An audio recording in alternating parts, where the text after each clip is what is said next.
All right, we're all here, so thank you for waiting. Let's call to order the Tuesday, January 9th, 2018 meeting of the Town of Corte Madera Planning Commission. Please join me in the Pledge of Allegiance. I pledge allegiance to the flag of the United States of America and to the republic for which it stands, one nation, under God, indivisible, with liberty and justice for all.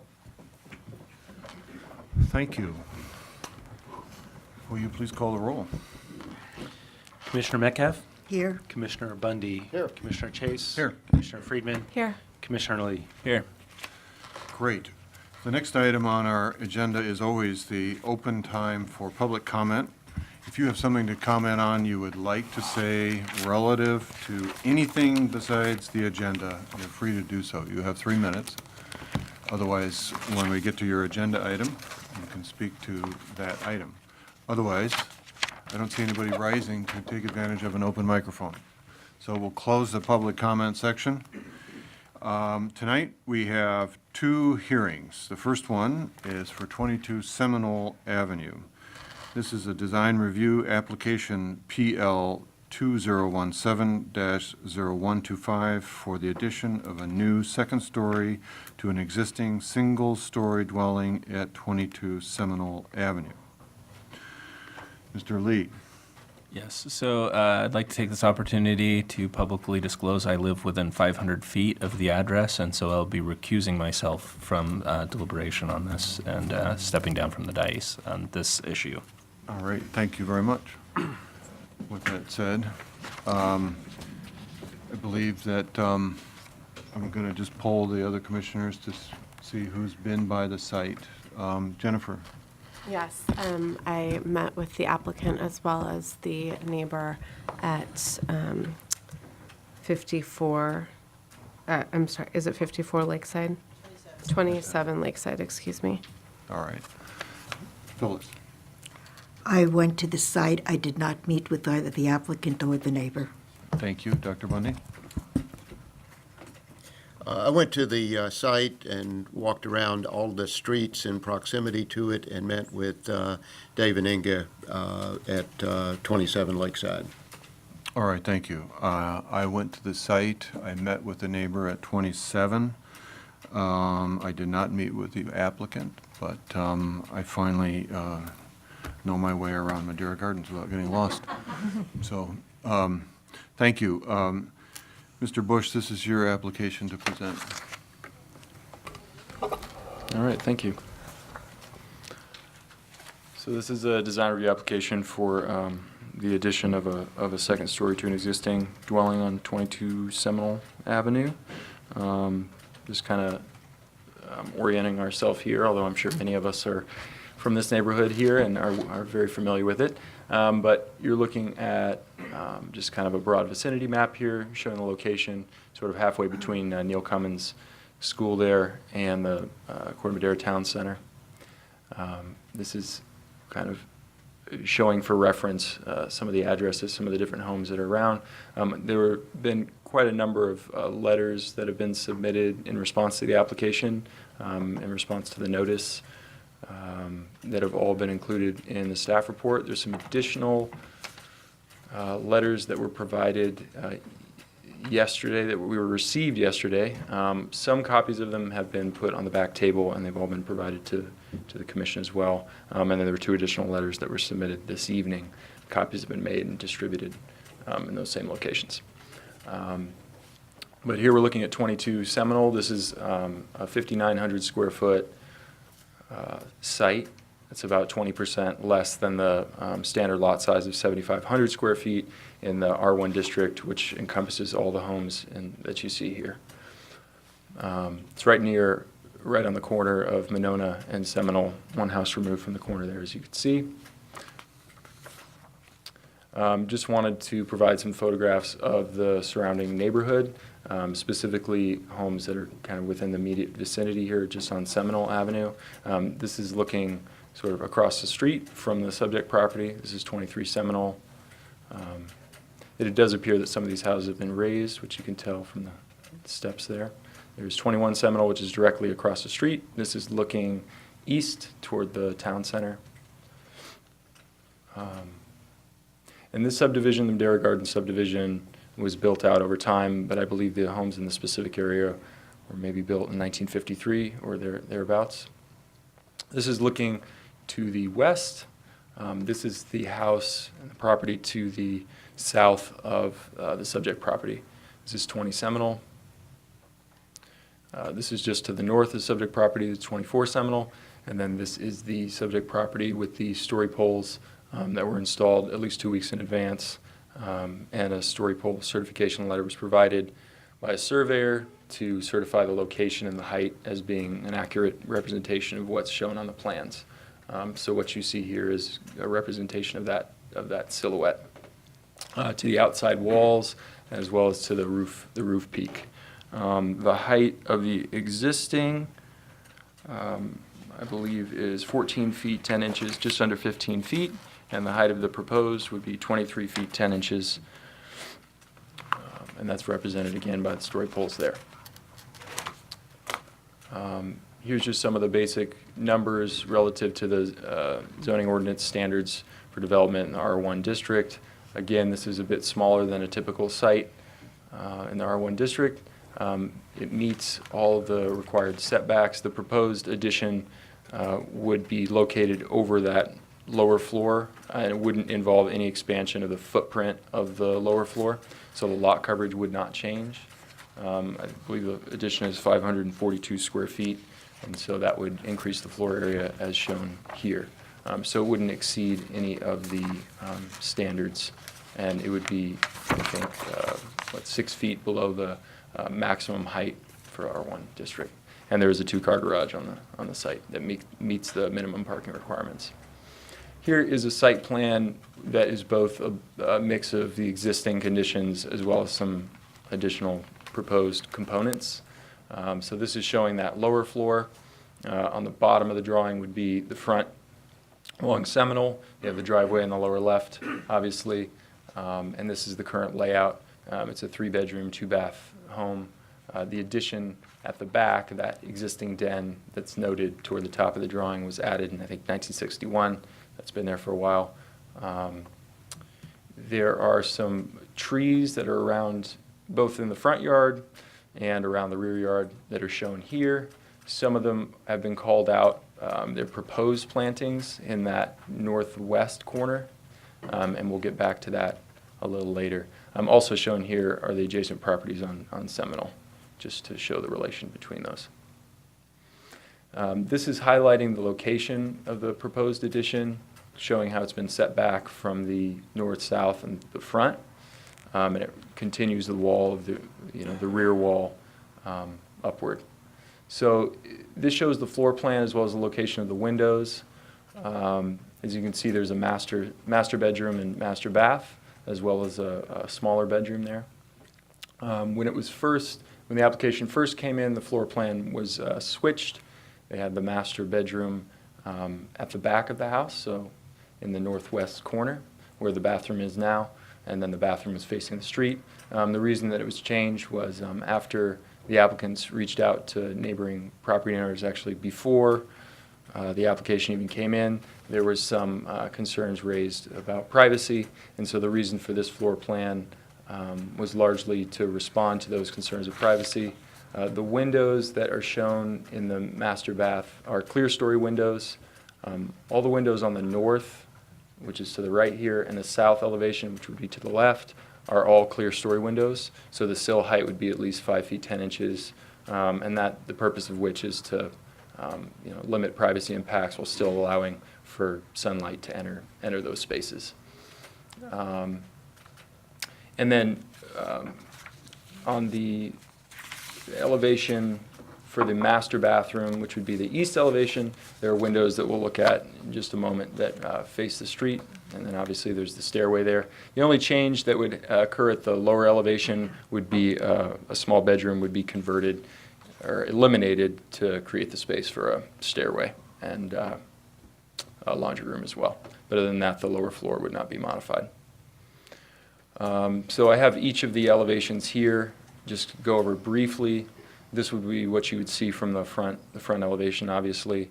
kind of showing how that addition would match the roof slope and the roof pitch of the existing, and would be integrated as shown, along with the existing and the proposed height.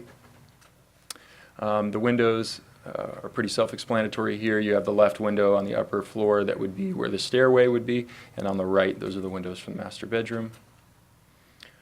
Looking at the north elevation, again, just showing those clear story windows and how there's been a significant setback from the front of the property.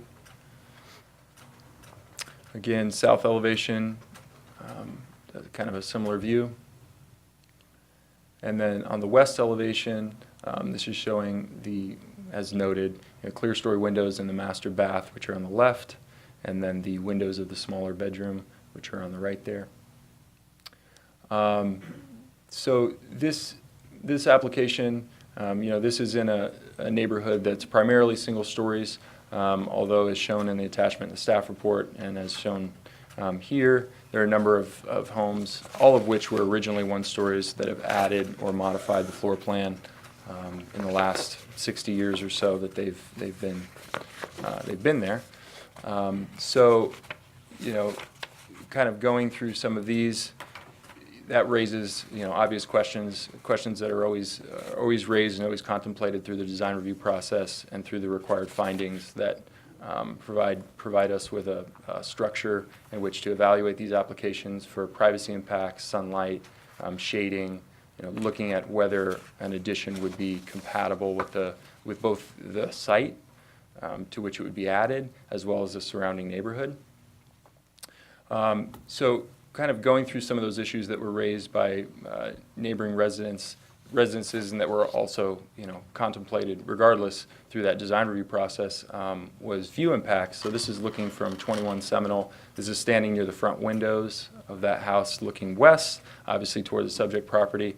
There was some concern raised in the letters that you received, one of which was received tonight from the owner of that property, that this would impact views. As you can see, there's sort of a mix of vegetation, some evergreens, some deciduous trees that sort of, effectively sort of block or partially block views of Mount Tam as is. Today there were some interesting clouds sort of blocking it, but this is you have to use your imagination a bit, but this is where the peak of Mount Tam is. The addition was sited over the northern part of the house, I think in part to allow for that view corridor to remain. I think many of the homes along the east side of the street on Seminole, enjoy views from these front windows looking across the other homes to the west, and many of which I'm sure enjoy those views of Mount Tam. So that was a consideration of the design here and providing that view corridor that neighbor has enjoyed. Looking at privacy impacts, which are obviously raised when you're looking at going up and you're doing an addition that would be above the fence line. In a neighborhood that's predominantly single-story homes, there's a certain condition that folks have grown to be accustomed to, and this clearly would raise what was a roof line just above the fence line there.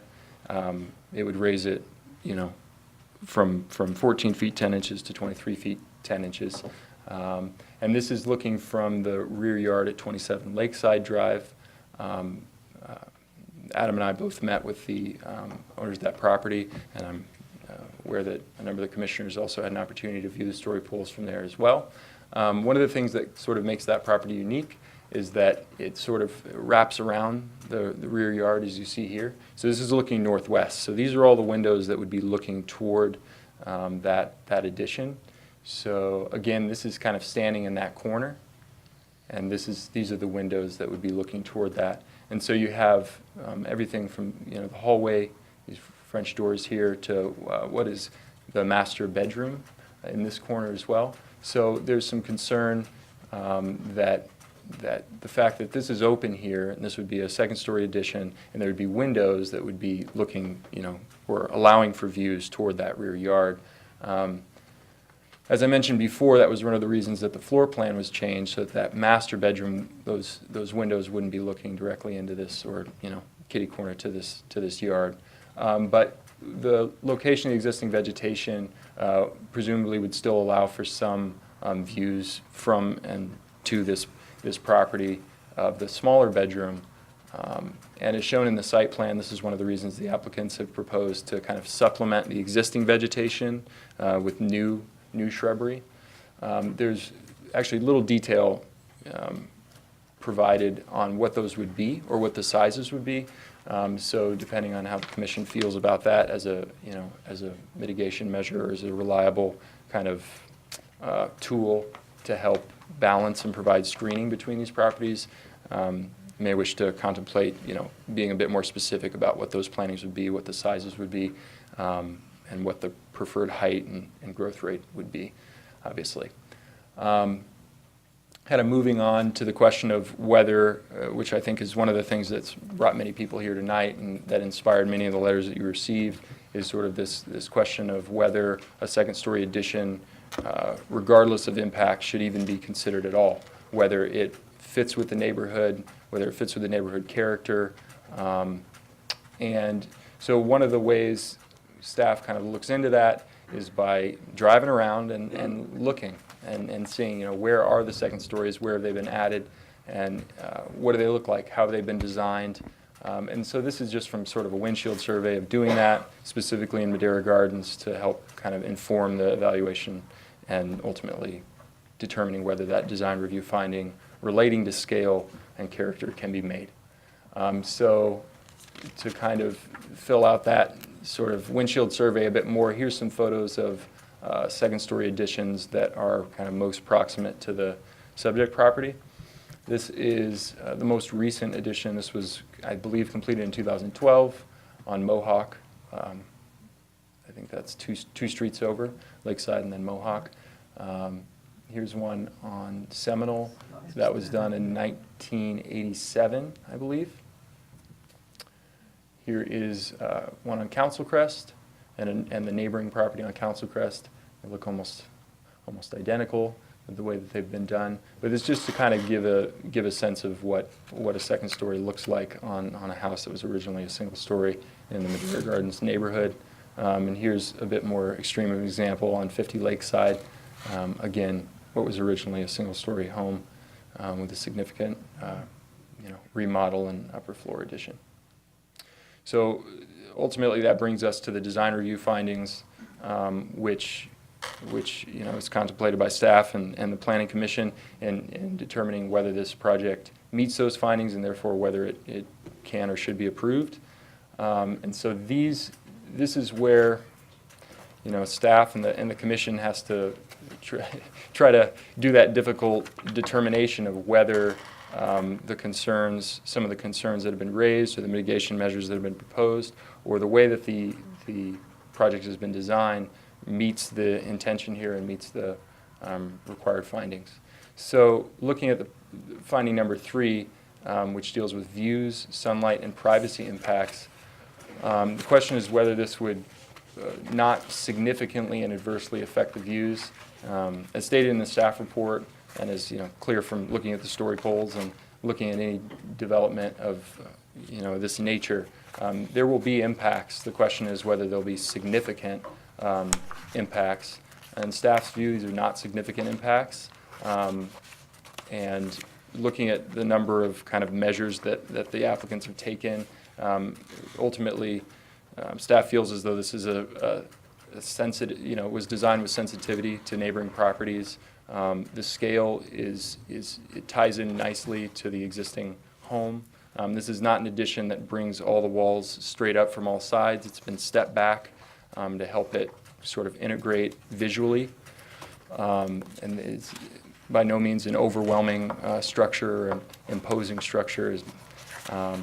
And that the privacy impacts, though understandable, have been mitigated well through the location of the windows, the use of clear story windows on most elevations, and the strategic location of the bathroom, obviously in that northwest corner.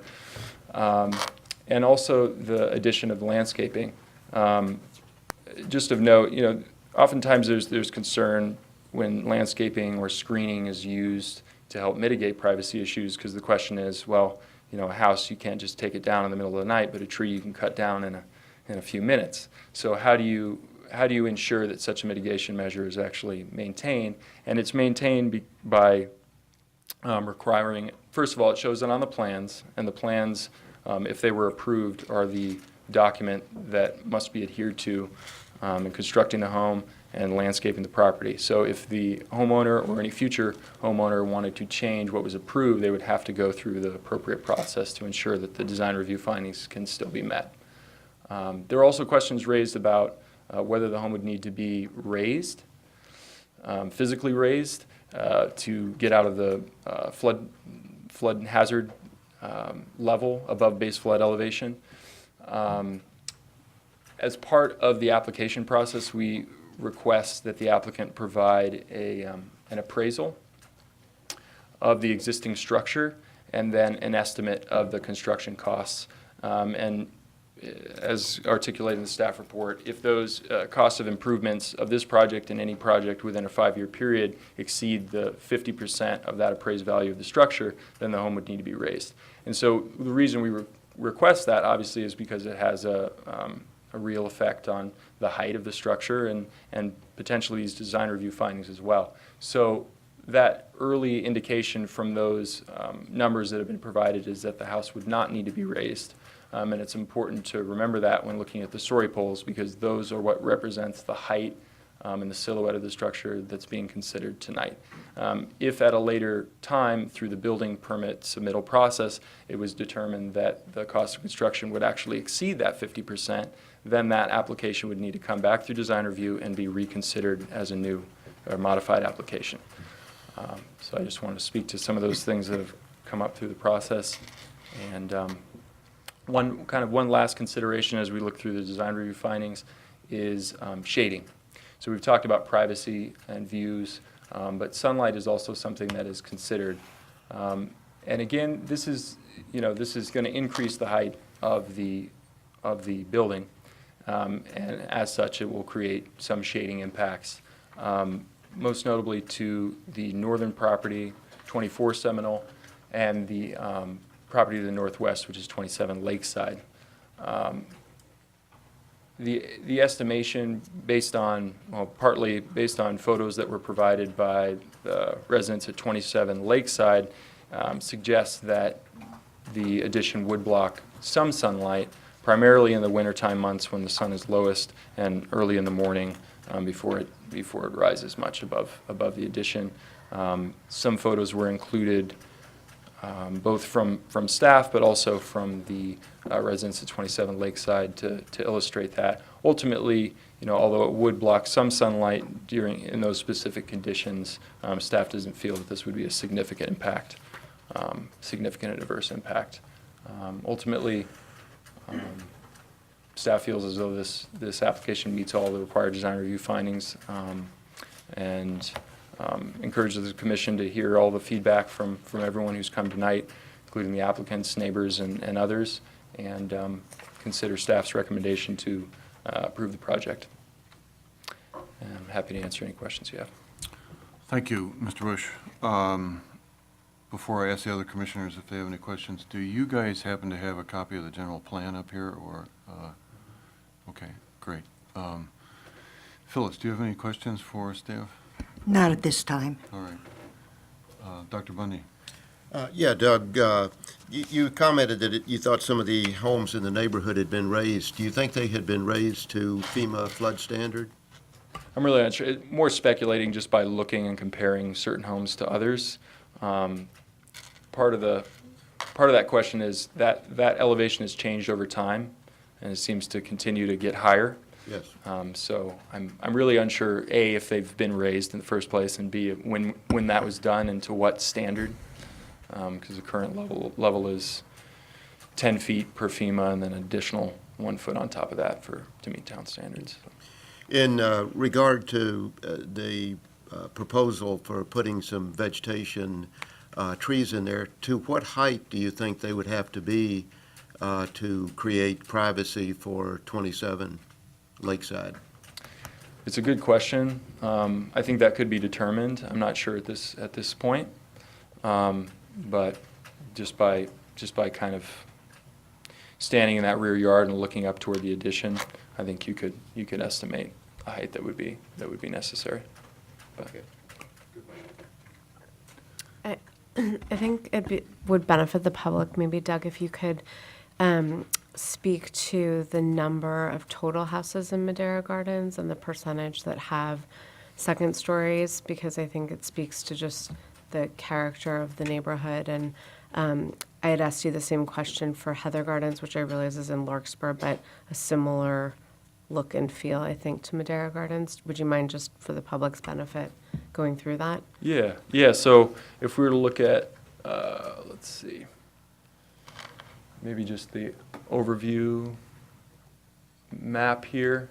So if you're looking from, let's say, Mohawk, Seminole, Lakeside, which wraps around here, Birch as well, even excluding some of, Hickory, Blue Rock Court over here, where the topography starts to climb a bit. There's about 350 homes or so. And just from sort of that windshield survey and locating, I think, 25 in total, that's about 5-6% of those. So you're looking at, that many second-story additions over that time since all the single stories have been constructed. And Heather Gardens is a good question. I just kind of did a quick review of it, just using the satellite imagery and what I had available. And it looks like quite a few more are second story additions. I don't know if they started out as single stories, so I think it's almost hard for all me of to them know. did, but Yeah. yeah. But there's Okay. definitely a higher proportion of second stories to one stories in Okay. that. And it's also a much smaller neighborhood, but, okay, thank you. Okay, that's it. The only reason I asked about the general plan was any sections having to do with the motivation and encouragement of home and residential stock improvement, that would be a part of such an assessment. And I can't remember the exact language of how that's stated, but it's certainly a part of the general plan to do that.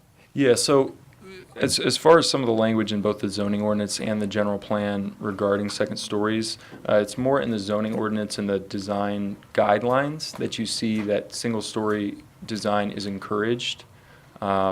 The general plan gets into it a bit more when there are second-story additions, how they should be done, what things should be considered, and what design approaches should be taken. I included a copy of the design guidelines as an attachment, but as far as any specific language that we can pull regarding the general plan, the resolution obviously goes over that. Yeah, I was going to say, well. the resolution under the finding It says number here. 1 lists a few specific policies in there Yeah. that may be what you are looking for. It doesn't, we can reference them specifically if you desire to. Sorry, I think they have the numbers, at least, of the policies and so Right. forth. Okay, thank you. So at this time, I'd like to hear from the applicant, and the community would like to hear. I don't know who's going to make the presentation, Blake or Erica or an architect, so. All three. Okay.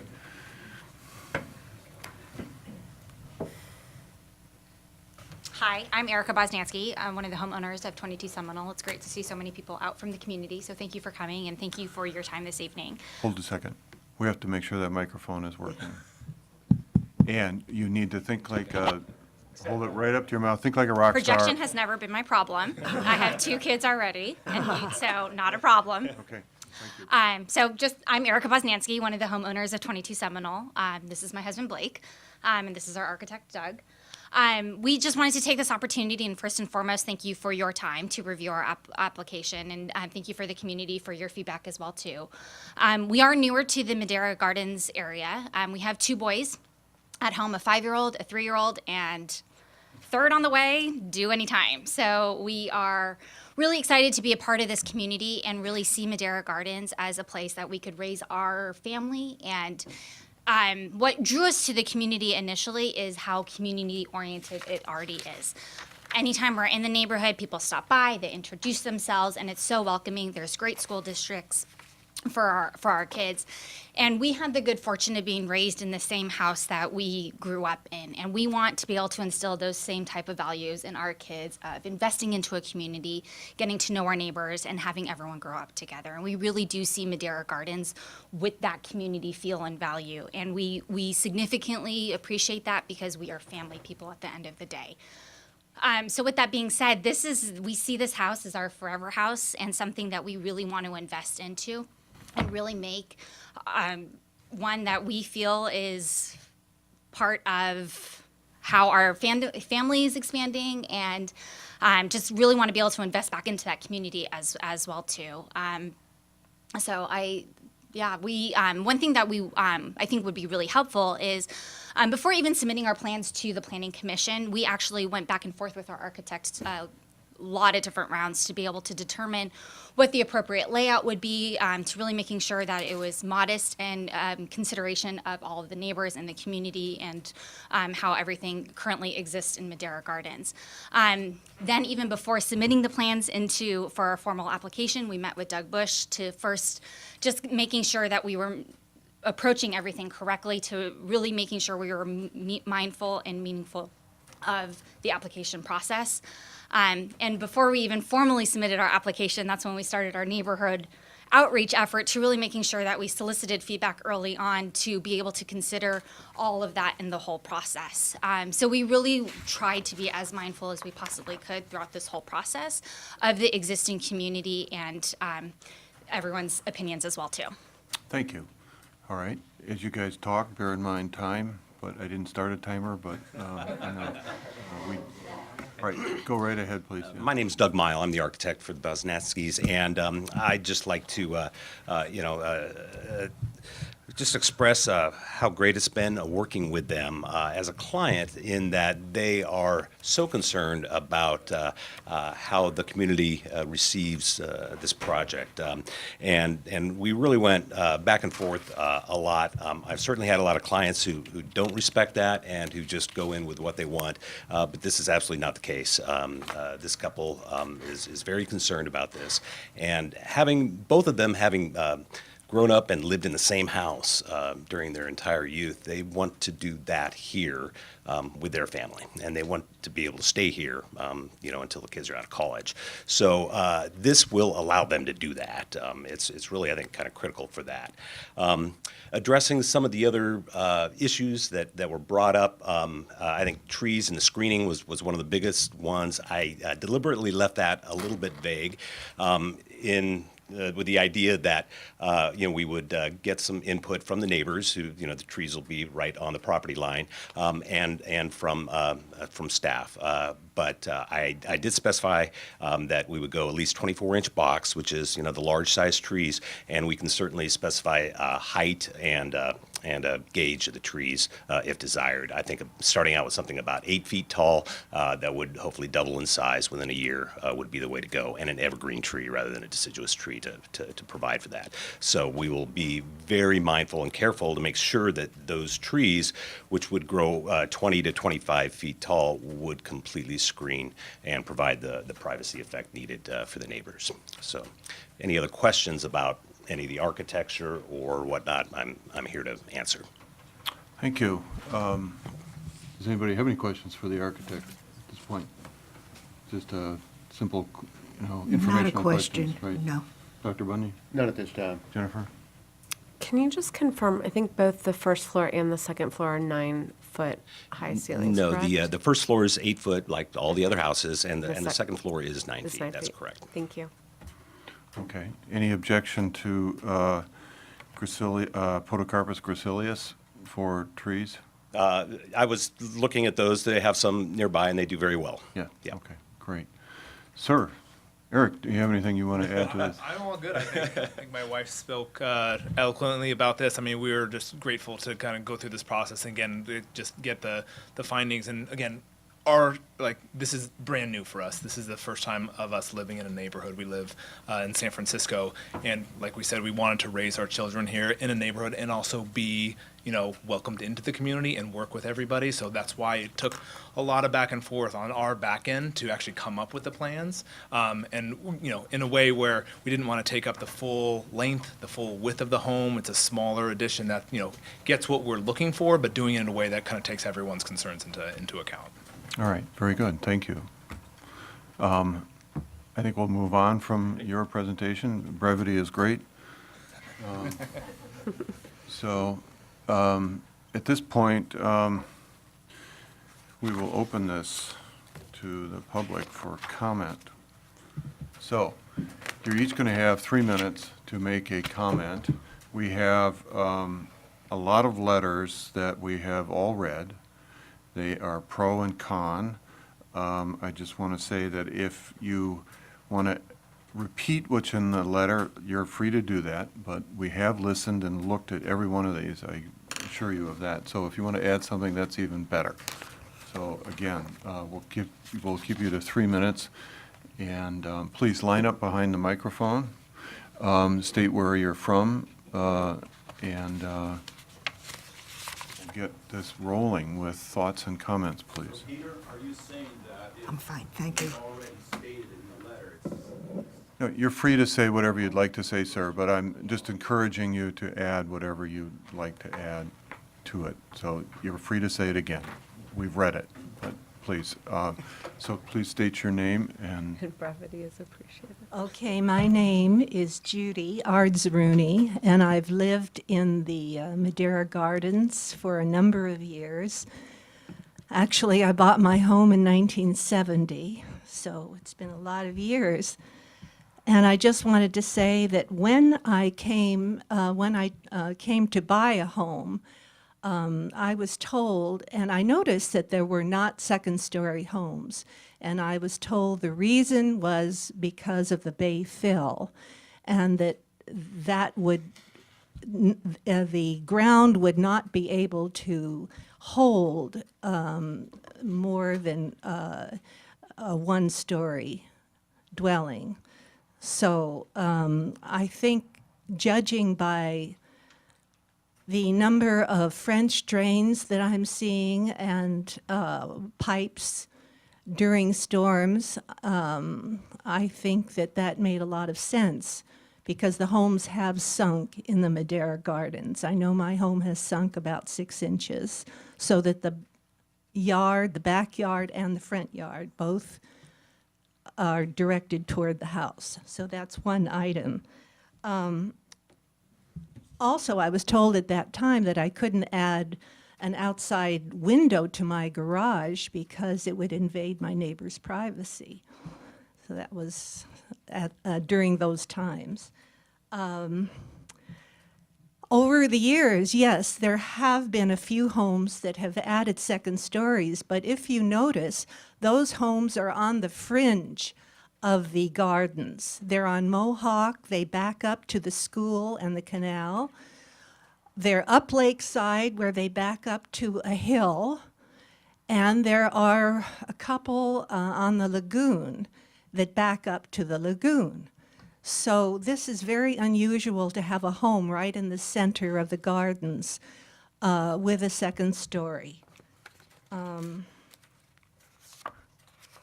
Okay. Because of its location, a lot of homes will be affected. I count 6 homes. The home across the street, the home on either side, and the 3 homes behind it. I am one of those homes behind it at 23 Lakeside. I'm on the south side, so I have their large window looking out toward my yard. I am concerned about this becoming a precedent in our community. I came here for the views and the privacy and the sunlight too, and I'm concerned about that. Some people have Is it shut off? Oh, no. Some means that people you- have to wrap it up, please, yes. found solutions by using their garage as a room rather than as a garage. And I just wanted to mention that. Okay. Okay, thank you Thank very you. much. You have my timer going? Hey, let me thank you, 3 of you, for coming by, 5 of you, counting your staff, and checking out the privacy issues that we at 27 are dealing with. You, sir, are, Am I- for the Am I record? talking directly into the phone? You need to state your name for the Yeah, record. my name is David Trollman, and I live at 27 Lakeside, one of the affected properties that Judy mentioned, one of the 6. And, this extension, I don't want to see it. It completely destroys our privacy. It takes an hour of sunlight away from me. I've stated all this in my letter, and you're familiar with it. You can see what it does with our patio and our entertainment area and our swimming pool from this photograph. But let me add that they're looking right into our bedroom, right into our bathroom. When I step out of my shower, I can see the building go up down the hallway. It affects our study, our den. Our privacy is utterly destroyed. And as I said, it takes us an hour of sunlight away from us, too. I want to take issue with Doug's comment about how how 2-story buildings are not uncharacteristic of my community. In the 300-foot area around this property, there are 50 houses plus. There isn't one second story there. In the larger community of almost 200 homes, there are 3, one on Mohawk, well, actually just 2, one on Mohawk, one on Seminole, and then another one up the street, a 2-story build. There are 200 houses with 3 stories. It is a 1-story community, not a 2-story. This is a radical departure. All right, so it destroys our privacy, takes our sunlight, it's uncharacteristic community. And we took a petition around in our community. We have 40 signatures, all people who live within that 300-foot area. We'd have many more if you let us go elsewhere in Corte Madera, of people who don't want this. They don't want it in our community. 1 story is fine. Build out in the garage, build out in your backyard. There are ample ways to do this that doesn't destroy our privacy and take our sunlight and harm our community. Well, thank you for your time. Thank you, John. Or Dave, I'm sorry, yeah. Good evening, Commissioners. I'm Bijan Karimi. I live at 26 Lakeside Drive. Thank you for giving me the opportunity to speak to you. Can you reset the timer? Thank you. Yep. I'm just writing down, making sure that I get your name down. There you go. Thank you, sir. When Staff Member Bush was giving the update, one of the things that he mentioned is this is primarily a single-story area, and in the community design portion of the general plan, one of the guiding principles is mentioned is improving the neighborhood character of these areas. The very points that the Bosnanskis mentioned when they came to Corte Madera. That was one of the things that drew them to the area. One of the other comments that was made by staff was fits with the neighborhood character and how important that is with community design. Commissioner Freeman, I'm glad you asked the question about the percentage. It's true, there are fewer homes that are 2 stories. I think it's important, though, to recognize that the preponderance, not just primarily single story, the preponderance, over 95%, or 94%, as we just calculated, is single-story homes. And I think that gets to the character, as was mentioned by the last speaker, of what we're attempting to continue here in Madera Gardens. This project, yes, is representative of the broader overall future development and the design character that we are attempting to maintain in the city. I mentioned livability, and one of the other points about view preservation, attempting to minimize significant impact. And I appreciate that you've done that with some of the design changes. But as Judy had mentioned, this is a home in the middle of our community, and it begins to set a precedent. And I really want to emphasize that 95% single-story homes, that's why we came to the area, to preserve the view that is identified in the community design element. So thank you. Thank you very much.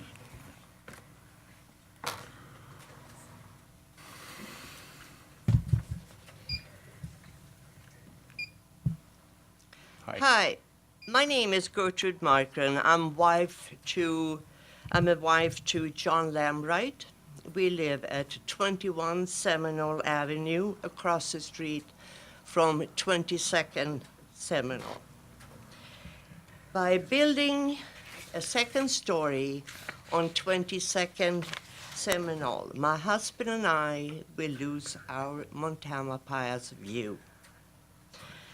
How many of you have seen advertisement of houses for sale in Corte Madera Gardens with advertisement of the view of Tamalpais?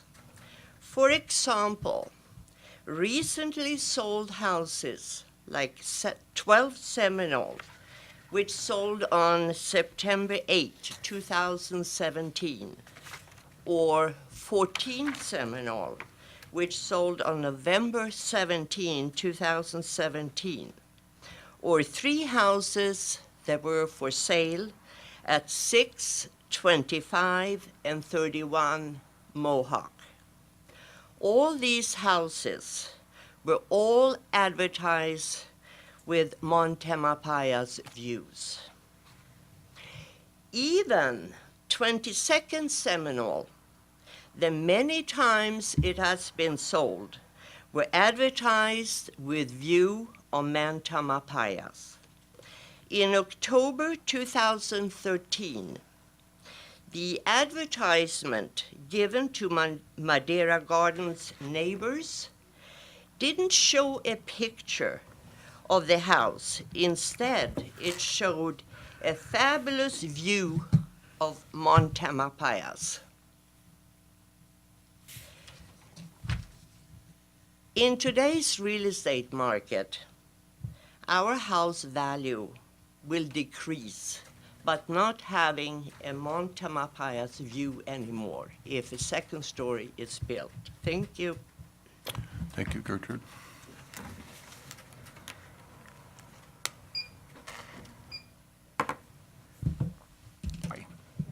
Hi, everybody. My name is Rusty Von Waldberg. My wife and I bought 38 Lakeside back in 2009. Since then, we've had 2 little boys. And we've had 2 friends move out of 22 Seminole because the house was too small for them. Their families were expanding, and they weren't going to be able to invest in the neighborhood. We were really excited when we saw the story poles go up at 22 Seminole because we saw a family investing in the neighborhood, a family with 3 little kids, 1 on the way. We think it's fantastic that somebody is going to invest in making Madera Gardens a place where people can live in the future. In today's real estate environment, it takes a home office to support a family, to be there with the kids when they have school events, and to be a part of the community. Madera Gardens is fantastic because it's within commuting distance of the city. This is the reality of where the community is going in the future. We need this type of investment. I'm looking forward to this part of our neighborhood. And if we're going to talk numbers, I would love to have a rigorous survey done. I think we missed a few houses on the map. And I just got to say, the garage expansion, it doesn't work. We have a unpermitted apartment in the garage next to us. What's happened is that the cars moved out of the garage onto the street, and it added more cars. So Lakeside Drive has become very crowded, and it's not a pleasant place to have kids on the sidewalk anymore because cars go too fast and you can't see anything. The solution to investing in the future of Madera Gardens is going to be going up. We need this. Thank you, Rusty. Who else would like to comment?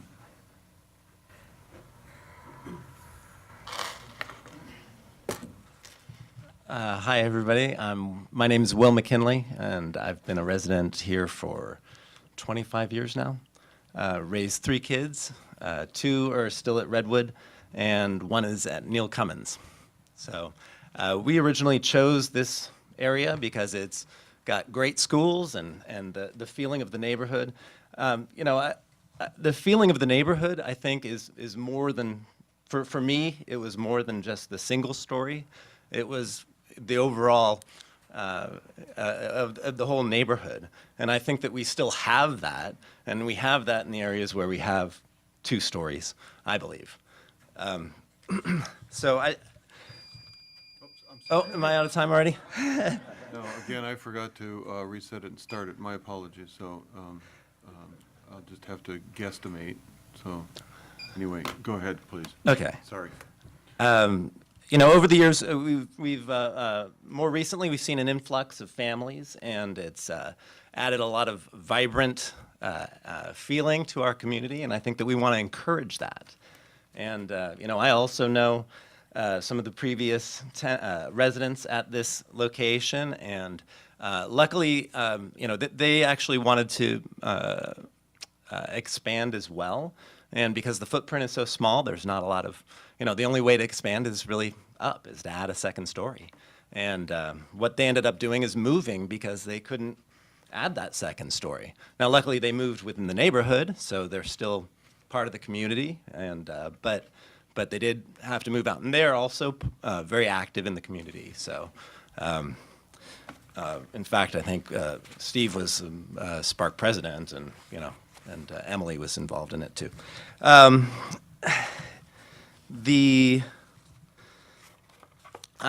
Looking at the plans, to me, you know, it looks to me like they've taken such extreme consideration for the neighbors, and in terms of you know, modifying their plans. I mean, modifying all the rooms, and I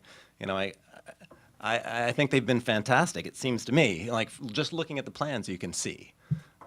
So, and I just wanted to lend my support. So, Thank you very much.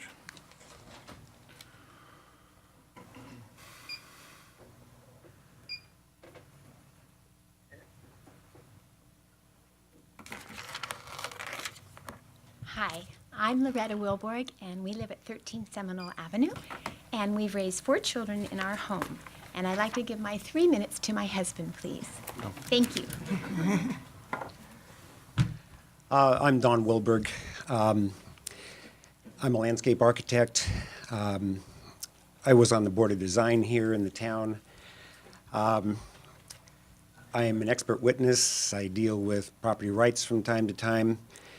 I first attended a meeting like this probably 1975. I've probably been to 200 or 300 meetings similar.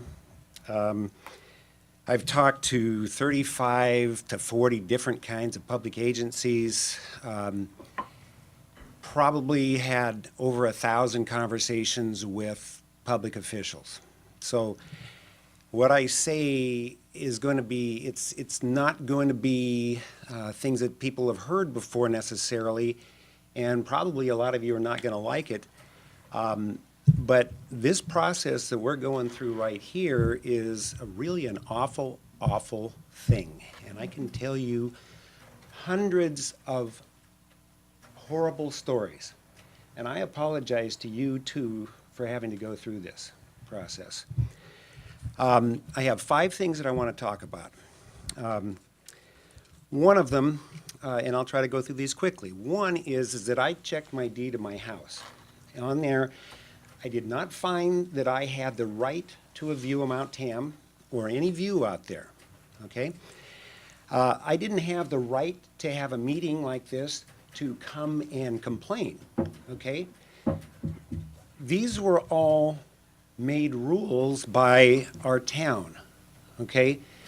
And I've been here for 40 years, and never once did I get to vote on any of these rules. Not once. There's only 5 people that get to vote on those rules, and that's the town council. Okay, and they have their staff talking to them about what's going on. And they keep feeding the council and they make decisions, but we don't get to vote on those things. So, number 2 issue is all these rules. So, what happens is that the town makes rules, and it pits us neighbors against each other. And then we have a group of people here that are now going to decide what's right and what's wrong, okay? So if I get this right, the town makes rules, they pit us against each other, and now they're the good guys. I don't think that that's really kind of fair, all right? So, number 3 is that the town rules by force, okay? That's the first 3 minutes, okay? So. Doesn't quite work like that. No, but, his wife ceded him her yeah, 3 I know. minutes. So, well, go ahead, please. So Yes, you the can. town rules by force, and what they are doing is that Just they don't are like what he's stealing saying. these people's property Don't rights. bother. They have made all these rules and said, listen, I've heard all the justifications. 40 years of this stuff going on, I've heard it all, okay? But no, I haven't. There's gonna be some new ones that come along. But they are stealing people's property rights, all right? So so who does this really benefit? So their property rights get stolen by us, and then somebody else steals some stuff from us, and somebody else steals from us, and so we all are losing our freedoms, okay, with our property rights. Okay, property rights are the foundation of our freedoms. Okay, one of the things we have is our law is based upon British common rules, and one of those things is that we own the air above our lots. Okay, that's part of our freedoms. Adam, Well, take 20 of her. the people that really benefit from this are our staff people right over here. If we don't have the rules, they don't have a job. I knew it. See? Okay, so this is about government growth. This meeting is about government growth. All right? The last thing I want to say is that we should be thankful to these two people here. And they are coming in, they're going to spend a lot of money to improve their property. That's going to look good on all of our properties. Every time somebody, I mean, for God's sakes, our houses were built in '53 and they're 65 years old. We ought to be improving the things. Okay? So let's be thankful to these people for wanting to improve what we have. Thank you, Don. Jane, it's good to see you in the new year. Hello, thank you very much, and Happy New Year to all of you, and good evening, ladies and gentlemen. And I just want to say one thing. When I bought my house in 1956, I think it was, the thing that I didn't like about it the most was that my dining room window, which is about as big as this screen right there, was plate glass window. And I defied anybody to tell me that there was really 12 feet between my house and my neighbor's house. I also fell in love with glass block. And I had that whole window glass blocked because I wanted the light. I didn't want to see my neighbor's house. So I have a suggestion. Anybody that wants the light, doesn't care what the window looks out on, please consider using glass block. It's the most joyous part of my whole house. It's the warmest room in the wintertime because it faces south, and I don't have to have the heat on because I just get the heat of the sun. In the summertime, it's not so warm in my dining room, but the rest of the house is just fine because it's getting to be hot soon. It's getting to be summertime, and my whole orientation, thank goodness, is both Mount Tamalpais and the lagoon. And I live at 32 Tamil Vista, and I have the best view of any house on Tamil Vista, and if anybody would like to come and see my view, you're more than welcome to come. But I highly recommend glass block. It not only is an insulator, because they're big blocks with air in between, but you get all the light you need. Thank you very much. Thank you, That's all I Jane. have to say. Thanks, Jane. Hi, good evening. My name is Mike Mongan, and I just want to start by thanking the members of the commission and the staff for your public service and your work. I know that myself and my family and the vast majority of our fellow citizens really appreciate it. I live in Madera Gardens. I live at 72 Mohawk, and I was born and raised in Marin County. Have lived in Corte Madera since 2010. And I haven't had the pleasure of meeting the applicants or their close neighbors, but I hope that I will because they all seem like really fine people. And it's one of the things that makes our neighborhood great is the people. I So I guess I don't really have a dog in this fight, but I do have a perspective I'd like to share. I don't like McMansions. I don't know anyone in our area who does. But I also appreciate that we have quite small homes. And anybody who bought here knew that going in. I certainly did. But I have a house at the exact same footprint as these folks. It's 1,300 square feet, just a little bit over that. And I've got 2 young kids, and it's tight already. And I know it'll get more and more tight as time goes on. I don't know that I'll ever be able to afford an addition, but if I can, at some point, I would like to be able to do some reasonable, modest addition to have a little bit of breathing room so that I can spend the rest of my life in this home with my kids as well.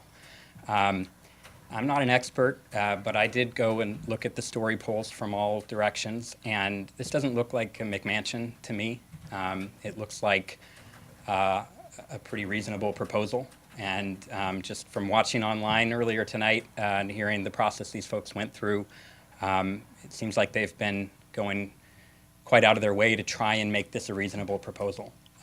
And just speaking for myself and my family, I hope that we can find a way to accommodate these folks so that they can have a home that they can live in for the rest of their lives and raise their family in. The last point I would make is that we need to do this in a responsible and reasonable way, but if we can't accommodate these modest and reasonable proposals, there are real practical consequences of that. The consequence is that people leave when their family grows. And I don't know these folks, but I happen to know the last 2 families who lived in this house, and they were great people. And one of them left to move to San Anselmo because the house was too small for them, and I think probably maybe some element of concern that a process of trying to expand would be a real fraught and difficult one. I hope that's not the case with these folks because they seem like they'd be a real great addition to the community. And so thank you for your time. Thanks to everyone who shared their views tonight, and I really appreciate it. Thank you very much, Mike.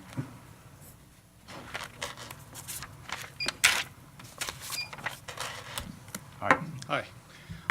I'm Chris Tufts, and I think you have a letter from me in there, so I'll keep it extra brief because the prior speaker actually said a lot of what I was going to say. But I live at 133 Birch Avenue. I'm a recent addition to the neighborhood, and I guess maybe along sort of what the prior speaker was saying, I came to this neighborhood specifically so that we would have a family that grew and stayed in this neighborhood. And when we came here, we felt the feeling of a lot of families where our children would grow up and play with others in the neighborhood, not a neighborhood specifically of 1958 single-story houses. So I think that taking the viewpoint of people who want to invest in our neighborhood, of who want to stay, is the right point of view for attracting people who are eventually going to buy these homes one day and hopefully have their families in this neighborhood. So that's it. Thank you, Chris. Who else would like to speak tonight?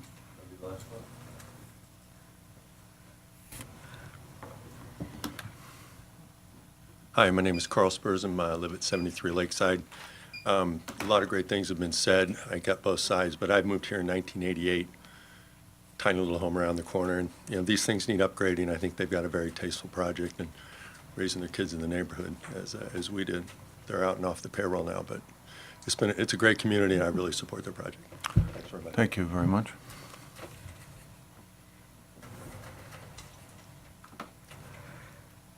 My name is Ann O'Brien, and I live at 11 Lakeside.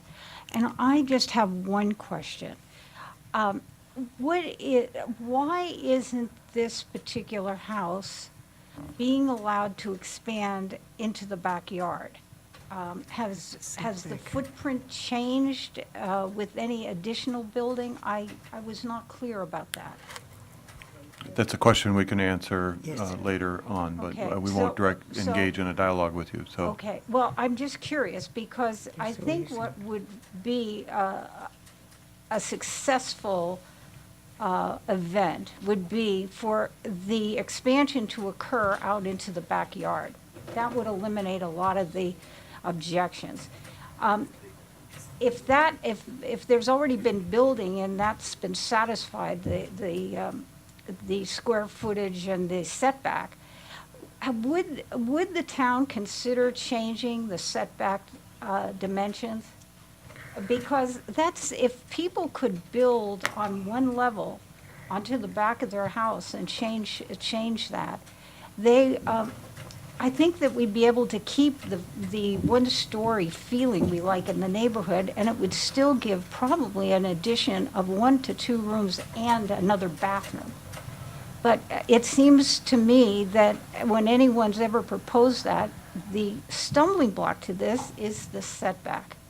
So I was wondering if down the line that would be something that your department would be interested in looking at. Thank you. I would just turn your attention to the screen, and you can see the setback line there for your information. So it was actually built already into it? Is there an added? We'll talk about it later. Thank you very much. So, who else would like to comment? My name is Inge Morrison. I live on 27 Lakeside.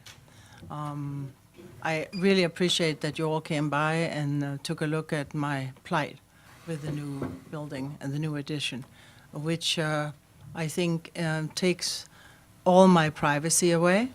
I will not be able to go outside in my backyard and enjoy being there because I will see the looming presence of the second story as well as the windows, and my whole backyard is basically unusable.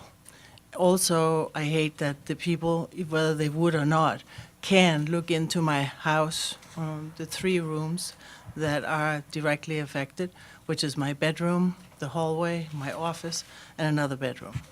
So basically, my house value will also go down because of no privacy. So if I wanted to sell the house, that would be a big concern for the potential new buyers. Now, I don't have any intention of buying or selling a new house, and I've lived there since 1984. And I have really always enjoyed my neighbors because we've always had cordial visits and cordial talks, but we have never had anyone so invasive to each other. And I think that, I think it begs the question, if the people wanted a bigger house, why didn't they buy a bigger house to begin with?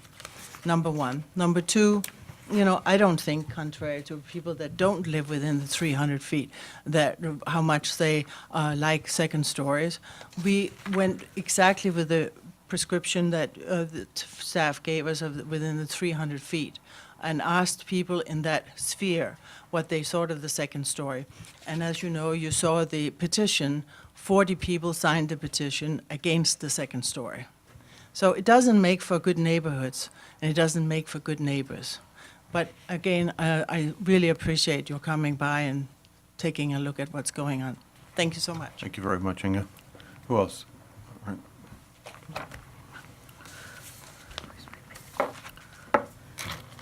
Good evening. My name's John Lambright. My wife and I live at 21 Seminole Avenue, directly across the street from 22 Seminole, and facing west towards Mount Tam and the western mountain horizon. We've lived at that address for 25 years. We are against the addition of a second story to 22 Seminole Avenue because it would obscure our view of the Mount Tamalpais western horizon. I didn't say Mount Tam, and I want to clarify what my wife had indicated. But now we will be left with nothing by virtue of the fact of the way there's trees are trees are growing higher and faster. We're left with nothing. And our view of the mountain horizon with its beautiful sunset certainly merits some worth in terms of value to us, both aesthetically as well as from a point of realty value. We oppose the second story addition because of the way in which it will conflict with the style, charm, and appeal of our mid-century single-story community. The second story addition would be an imposing structure. We do not believe that this community was created so that the homes within it could be modified to have another story added to it. The homes are too close together to facilitate second story additions without infringing on the privacy of the adjoining properties. There are various questions that arise when considering trees as an answer to the privacy. Does the property at 22 Seminole currently have trees that can adequately assure privacy for all concerned parties? If not, is there enough property at 22 Seminole Avenue to strategically plant additional trees for purposes of privacy? Even if the property does not have the space, how long would it take before said trees could grow to a point where they are actually providing privacy? What prevents the owners from later taking out any trees if they decide to do so?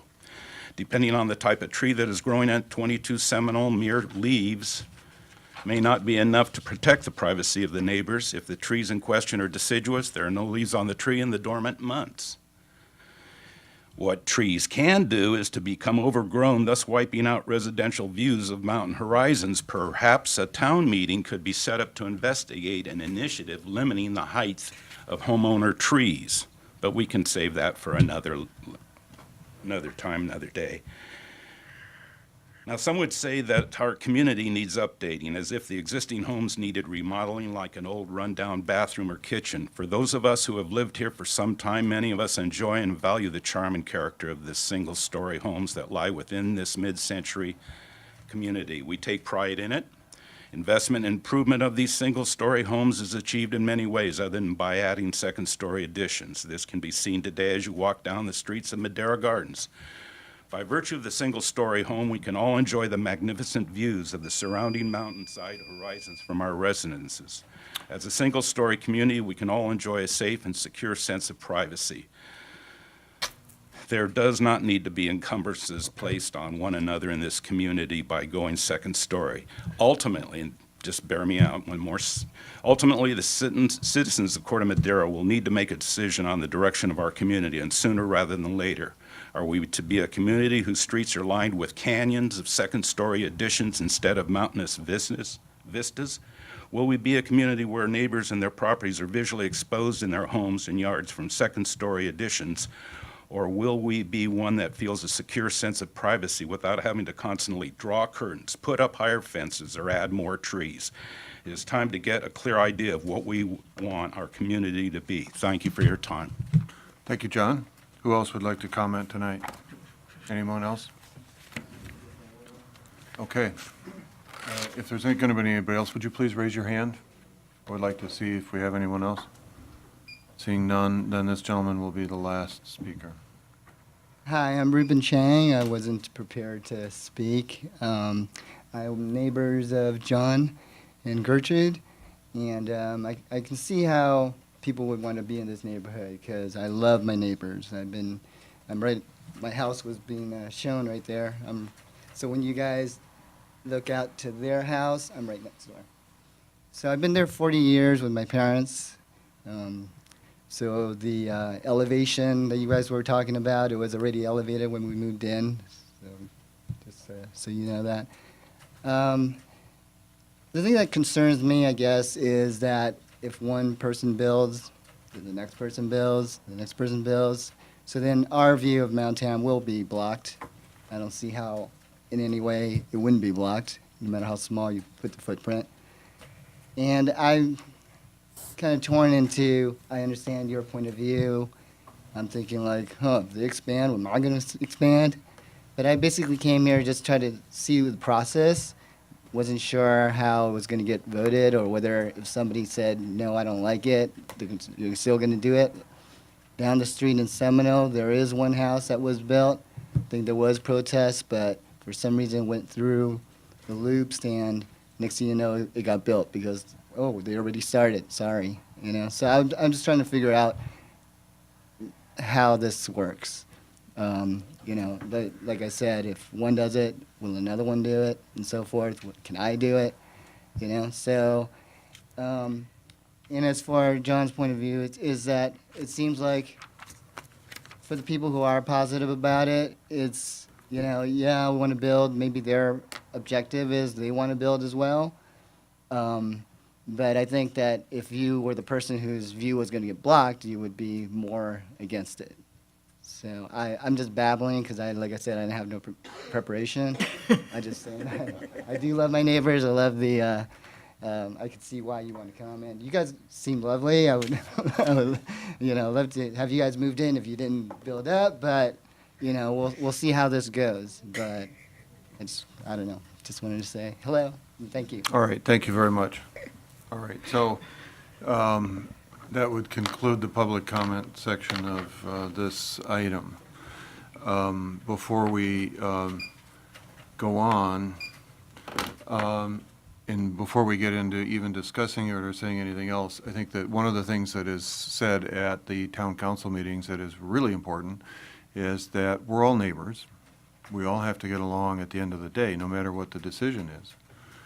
And the enmity or the harsh words or any of that stuff has to be addressed between yourselves in some way, because everybody has to work really for the betterment of the community. And we are here, I am here because of that feeling, and I am here on this board because I believe in that.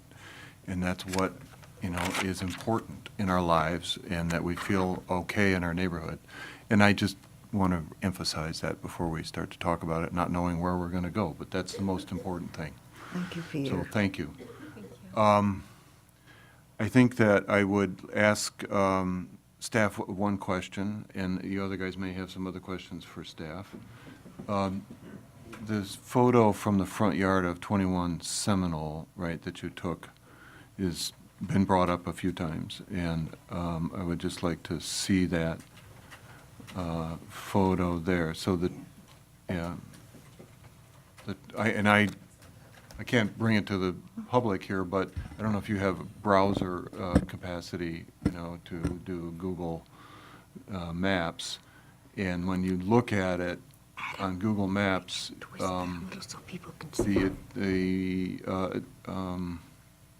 Mount Tam is clearly visible over the garage, right? In this photo, it's not, but there is some blockage, and I don't know if the tree that's directly behind this property that is sort of blocking their view of Mount Tam is on their property, or is that a neighbor property? That looks like it's a multi-trunk deciduous pepperidge or something like that. Yeah. And that blocks. Yeah, it sounds like to your point, the one that you're seeing here that fills up kind of the middle directly over that peak over the garage, I believe is in the rear yard of this. It is in the rear yard? Yeah. Yeah, okay. So it's an existing tree? Yeah, and just to John's point from 21 Seminole about trees and view blockage, there is a section of the zoning ordinance that addresses this, because trees do grow, and what was once there as a view, you know, due to the growth, natural growth of a tree can you know, be diminished. So that section of the code anticipates that and deals with that. You know, that's its own process separate from design review, but as we're going through the process now, obviously if that's something that affects that view of TAM, and it's an opportunity for improvement here, and something that would be agreeable to the applicants, maybe there's some way to improve that situation. Yes. Through trimming it or what have you. So. Right. So with that said, yes, we can condition it for additional planting screening of a certain type. The applicants and neighbors can be neighborly and say, would you trim your trees? Or they can come to the town and ask for some sort of mediation. Is that really the pathway that they have for this? Yeah, basically the section of the ordinance that deals with this kind of outlines a step-by-step process that you would go through. And the first step is the most obvious, which is just meeting to talk about it and bring it up and make it known and see if there's a way to agree to kind of deal with it. You know, if you can't come to an agreement that way, then the further steps down the line include mediation. The town isn't so much involved. We just outline the process so that it's established, because that's what allows that kind of process of asserting a claim or asserting a right to a view related to trees specifically. It probably confusing a bit, but it basically outlines a process for working through that. But ideally, the first step is just to meet and talk about it and try to come to a solution that way. And that's the intent of the town, is to have that occur rather than to have tight restrictions, because then we'd be sitting here for multiple meetings talking about trees. I know that. I've been through a lot of those. So That was just one point I wanted to bring up about how we can look at this, or what is possible for both the applicant and the neighbors, is to address the trees by either mutual consent or by condition that we can put on this. And just to add, on a separate point, what was said at the podium several times is about this idea that this, if it were approved, would establish a precedent. And it's important to kind of clarify that point, because every design review application is seen on a case-by-case basis. So there's really, if this were approved, that does not establish by right design review approvals for second-story additions. Each one is considered on its own merit and its own context. And that's why it's site by site, because any number of factors that change from each site can affect whether a second story is appropriate. So when we evaluate this here, we're looking at this specific site and looking at those specific impacts and evaluating it based on these conditions. So it does not establish a precedent, but rather is a case-by-case evaluation. Yeah, I'm glad you said that, since historical context doesn't play a part any longer. We are here now, we are making decisions now, and each one is an individual case, whether we like it or don't like it, and we have to apply our merits to it. So there is no such thing as some sort of trend or anything. It just doesn't, or that is allowable by the planning department to say, yeah, we're going to let second stories occur here. Now, that's not the way it works, not in this day and age. So the only thing before asking for commissioner comment is that what I've seen in this neighborhood are owners doing the modifications. We have seen the modifications done in other neighborhoods where they don't have to go through this, or as much of this effort for turnover homes, flip homes. Right, this is families in this neighborhood, and these people want to stay here. I think that's why they like it. It doesn't seem to be a flipping neighborhood, so to speak.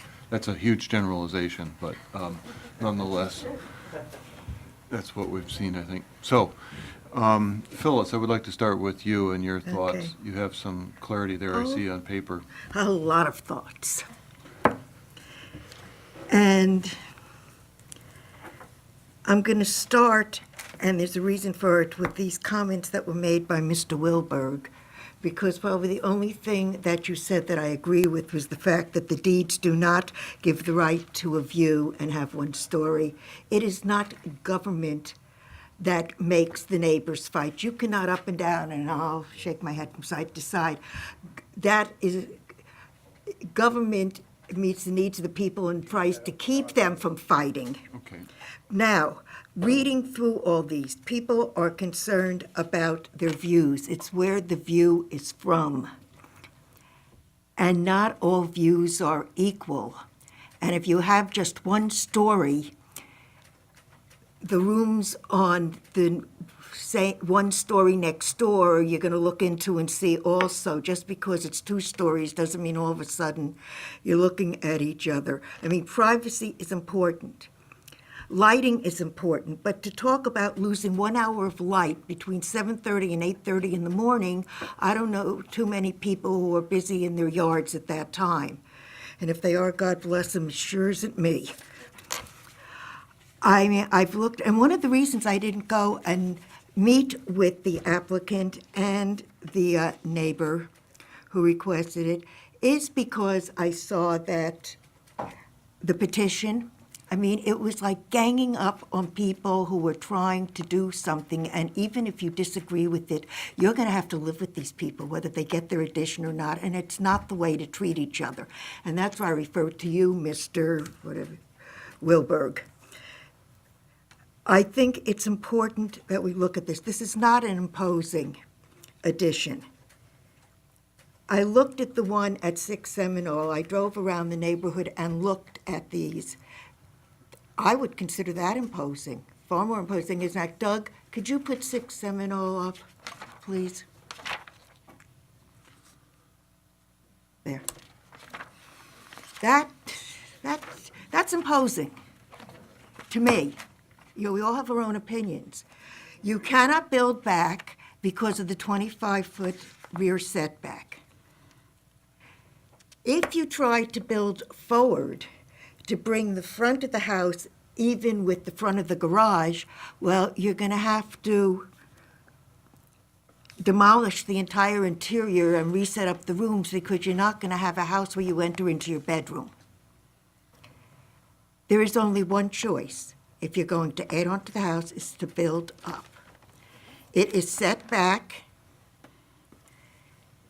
from the sides. It is set back from the front. It is set back from the rear. You actually rearrange the rooms so there would be clear-story windows where the neighbor is. I certainly hope you will take care of putting in the plantings that will give them the privacy they want, and I would hope you can trim that tree that's blocking the view without going through a whole hassle with the town council. It's not the number of homes in the matter of, how many have second stories in the area. If you want to have your family, a family live in the house and you need more room, you try to find a way. There is no other way.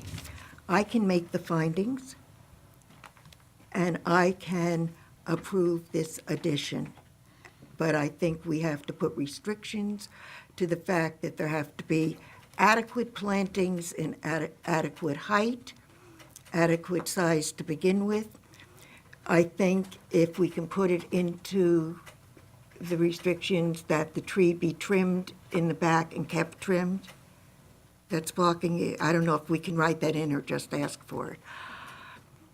I think it's important, if they want to do those, what do you call it, glass block? I don't know what Jane is, that glass block, it's up to them. I don't think we can tell people to do that, and I don't think we should. I just think we have to be realistic, but listening to this tonight, people wonder why I'd rather work on the commercial properties than the big ones. This is it. I don't want to see neighbors fighting. I want to see people getting along and accepting the fact we're individuals and we have to accept each other, fulfilling our needs, and we make the best of things. Nobody has the perfect way to go, and that's all I really have to say for now. Thank you, Phyllis. I said more than enough. Dr. Bundy, your thoughts, please. Yeah, I think Phyllis clarified that the current lot and the building footprint is really pretty much at the maximum, especially in the rear setback. And I think if, as Phyllis was suggesting, which is she was also suggesting it's not a good idea to move forward, I think that really impacts the character of the community from the standpoint of not having a front yard and having just an appropriate setback from the front. The other issue that several people have brought up about the garage, and we're requiring that there be one covered parking spot and one parking spot that is not in the front setback. So that really is a two-car garage in most places. Now, most places that were designed to have that, as this one is. So some people do move into the garage, but mostly they do it without permits, and it's not. I don't believe any of those have been approved by the Planning Commission. So I have some questions for the architect and applicants. Okay, we'll come back to that in just a second here. All right. Jennifer, your thoughts? Well, I think Dawn was the first person who ever said that we were the good guys, but this is a really, I know that this brings up a lot of emotion for everyone in the neighborhood, and clearly a lot of folks have lived in Madera Gardens for a very long time. But I find that this application is a very modest addition, and I think you guys have been extremely thoughtful in how you've oriented it, both where the master bedroom is, the way you've done the windows, and the fact that you can see it a little bit better there, but I did walk across the street and I stood right in front of 21 Seminole's living room window. From their garage, yes, the view is not as good, but from their living room window, Mount Tam is still primary, given the orientation of the second floor. And you guys do have the right to ask for them to trim the tree. My neighbor asked me to trim my tree last year because it was blocking his view of Mount Tam, and I did, because that is what you do as a good neighbor. And I think that the Bosnansky family would do that for you as well. There is inherent functional obsolescence in real estate. That's true of every type of building, whether it's office, apartment, or home. And these homes are old. They're 70 years old. And I think we should be encouraging people to improve them, which we have. But 1,400 square feet is not going to accommodate many families. And there's a trend now of 3 kids versus 2, because I'm one of those families as well, living in 1,400 square feet. And I think that we need to be receptive to the fact that things are not going to stay the way that they have been, but that we do hear each of these improvements on a case-by-case basis. So I found the numbers actually of the 6% not to be that that's out of character, but that this is not, there's not been a floodgate of everyone building McMansions in Madera Gardens, that it is still consistent with the character of this neighborhood to have second-story homes when appropriate. And most people aren't going to do this because it's very, very expensive, and you get to go through this very fun and entertaining public process to boot. So I can absolutely make the findings on this project. I think it's a great addition to the community, and I welcome you guys to Madera Gardens, and I hope that that it will move forward.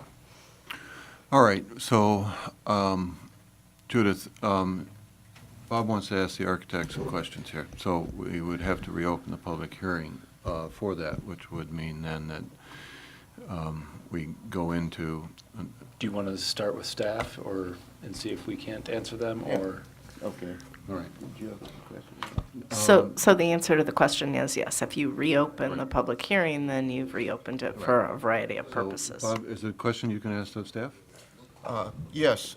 I found the concern about privacy, especially from the standpoint of the homes on Lakeside and 27 Lakeside, to be potentially significant from the second bedroom. And being as this is a second bedroom without a bathroom associated with it, would like to see if clear story or glass block could be used on that on the west side of that second bedroom. Also requesting that plantings of something like podocarpus be placed along the northwestern corner of the property, and that this would be a criteria that I would want to see for voting to approve this, because the issue about second stories, a lot of them are not very well done. Some of the early ones in my neighborhood are not very well done. And because of the setback requirements that we have now, the floor area ratio, and also our encouragement to try to go horizontal whenever possible, we're not having as big issues with second stories that don't look like they could have been designed with the house originally. So those would be my criteria. And I guess I would also suggest that at a later date, if the vegetation proves adequate for privacy, that they could come back and request a permit to put windows in if the neighbors did not object. Okay, so go ahead, Doug. Yeah, I just wanted to, so I appreciate those comments. So in speaking with the applicants about this and sort of kind of dissecting these issues and looking for ways to improve the project and do it with sensitivity and try to respond to some of these things, they looked at, well, can we just use clear story windows everywhere, essentially? to that extreme, it's not even permitted by building code because they have to, I think you need to be able to get out in the case of a fire, and they want windows that people can fit through. So there's a limit to how much you can limit the windows. But that being said, there may be room for other modifications to those back windows of the smaller bedroom, whether that's window treatments or frosted glass, things like that. But as far as eliminating those windows or replacing them with clear story, I don't think that would actually meet the building code requirements. Okay, that was the issue, was privacy, and if frosted glass, somewhat opaque windows that would still let in light, but would assure privacy for the neighbors on the houses on Lakeside would be acceptable to me. Well, to that end, yes, we can condition it with obscure glass for the bottom half of the two, look like double hungs. Or they might be casement. No, they're double hungs. Double hung. Yeah, we'll go to the elevations here. No, you can't, ma'am, I'm sorry. There. Yeah, so, no, that's not the one we're talking about, No, You're I'm sorry. talking about this one, Small Peter, second right? bedroom. no, this one right here. Yeah, the west elevation.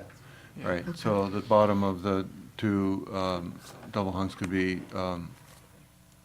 Yeah, but obscure the sun, with film, but the big window, it would look kind of odd with it, but it, we can You add that you can't do, from a design standpoint, to have the smaller windows on the side, so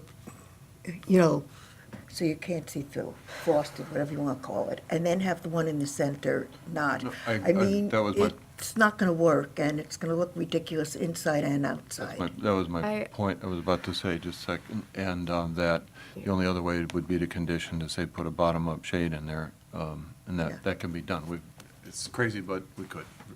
Jennifer? A lot of people do that.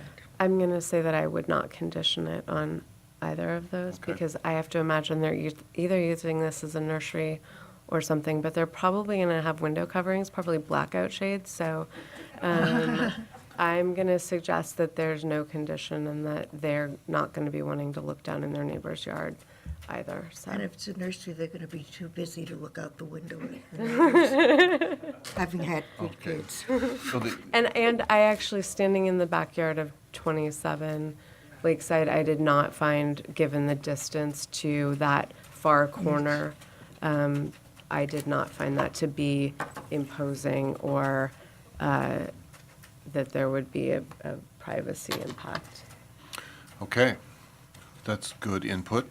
I would also then move on to the issue of plantings, then, to suggest, per the architect, that they would be 24-inch boxes, and that they be one of, I would put podocarpus at the top, I would put pittosporum second. Pittosporum. And then they could go to thuya or something like that. There's a column near thuya, and in 2 years, it grows to 14 feet.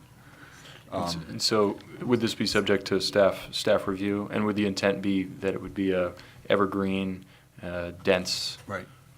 for the purposes of privacy screening? Both of those, all three of those are, the thuya are clearly very dense, and I've planted them at 6 foot, and they're 14 foot now, 3 years later. So, they can be one of those three. And I would also condition it that they plant them immediately upon initiation of the work on the property, first thing. Once they submit their building permit and it's in, but put those in immediately and ensure their growth. And the condition is that it's monitored by staff to ensure the health of those things until they're finalled. And at that time, it becomes a neighbor-neighbor issue after they're finalled. But in general, my two bits are that I think this project is well-designed. It is an encouragement of improving the housing stock. I think it makes a better neighborhood to create some variety, and this encourages people to move in. These are not going to happen quickly. Just think how long it's taken to get to the number of second stories that are there now, and it's not going to turn around and be one a week, one a month, or even, 5 a year. I don't think that's going to happen. So it's a slow process, and each one is considered. No views are going to be impeded if that is in fact the case. It's our job to consider those, and I don't think we've found that they are significantly impacted with this application. I'm hearing that from the other commissioners. Yes. I think that it's a tasteful design. I think it's very simple. It doesn't get out of hand. So I can make the findings that are put forth by staff, and I would condition it for those plantings. And if anybody else has anything else they want to add to that condition or another condition. No, I agree with you about the pittosporum. I use that myself at my house, and it's attractive, it's dense, and boy, does it grow fast. But it has to be the columnar version. Yeah, And not the tree The version. tall, narrow, done as a hedge. Dr. Bundy, anything else you want to say or add to the conditions? No, I can see how the votes are going, and I think this is a lovely addition, and would hope that there would be appropriate window treatments to assure their neighbors feel comfortable that there aren't privacy issues. Okay. Jennifer? I agree. Okay. Let's call the roll and I'm gonna make a We have motion. to have a motion. I don't think there, is there a motion? Hmm? There Yeah, where's, Yes, we're going to incorporate that condition of planting into the motion. okay, I'm trying to find the motion, the resolution. Okay, do you want me to do it, Peter? Yes, please. All right. In the matter of design review application PL 2017-0125 for the addition of a new second story to an existing single-story dwelling at 22 Seminole Avenue, I support us voting to approve resolution number 18-001 and adopted on this date, January 9th, with the following restrictions added. And do you want to use, I like your wording, so would you say the wording? Yes, that the rear yard planting as proposed on Plan B as stated in 24-inch box of 1 podocarpus or 2 pittosporum or a evergreen of choice fast-growing material planted at the time of project inception. Second? I second. Okay. Commissioner Bundy, No, on concern over privacy. Commissioner Friedman, Aye. Vice Chair Metcalf, Aye. Chairman Chase. Aye. Motion passes. And to read the appeal rights, following action by the planning commission at a public hearing or meeting, any decision of the planning commission may be appealed to the town council within 10 calendar days. Forms are available at the planning department and town hall, and a $300 filing fee is required.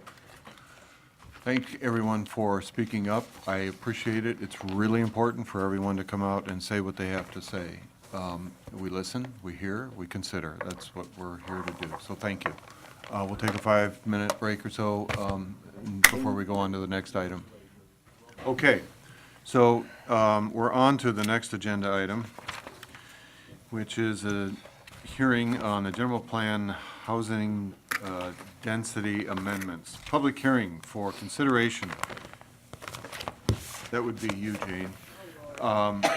And possible recommendation to the Corte Madera Town Council regarding general plan amendments to the land use element of the Corte Madera General Plan amending, 1, base house densities in areas designated mixed-use commercial on the town's general plan land use diagram. That's a mouthful. And 2, land use designation of the town's gravel lot located on Redwood Highway from mixed-use region serving commercial to the definition of region serving commercial. So, we have talked about this a little bit before, and now, Mr. Wolf, you're going to fill us in.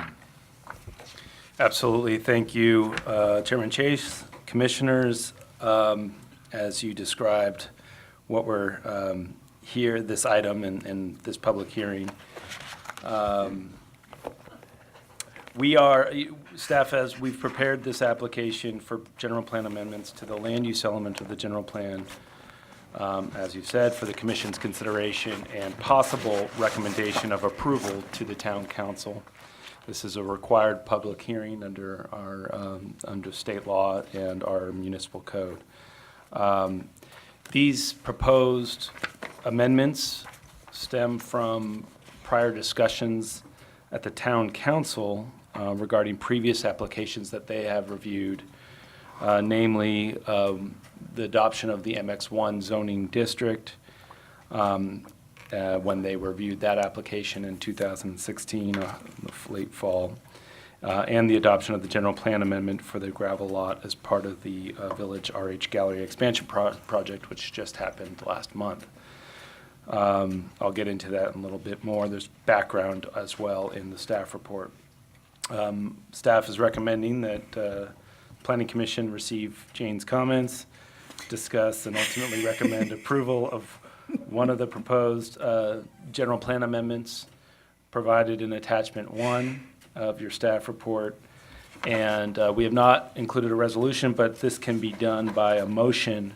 And I would also recommend that you include an explanation of the reasons the PC recommends approval. So as noted in the staff report, there are a couple of different options I've provided the commission.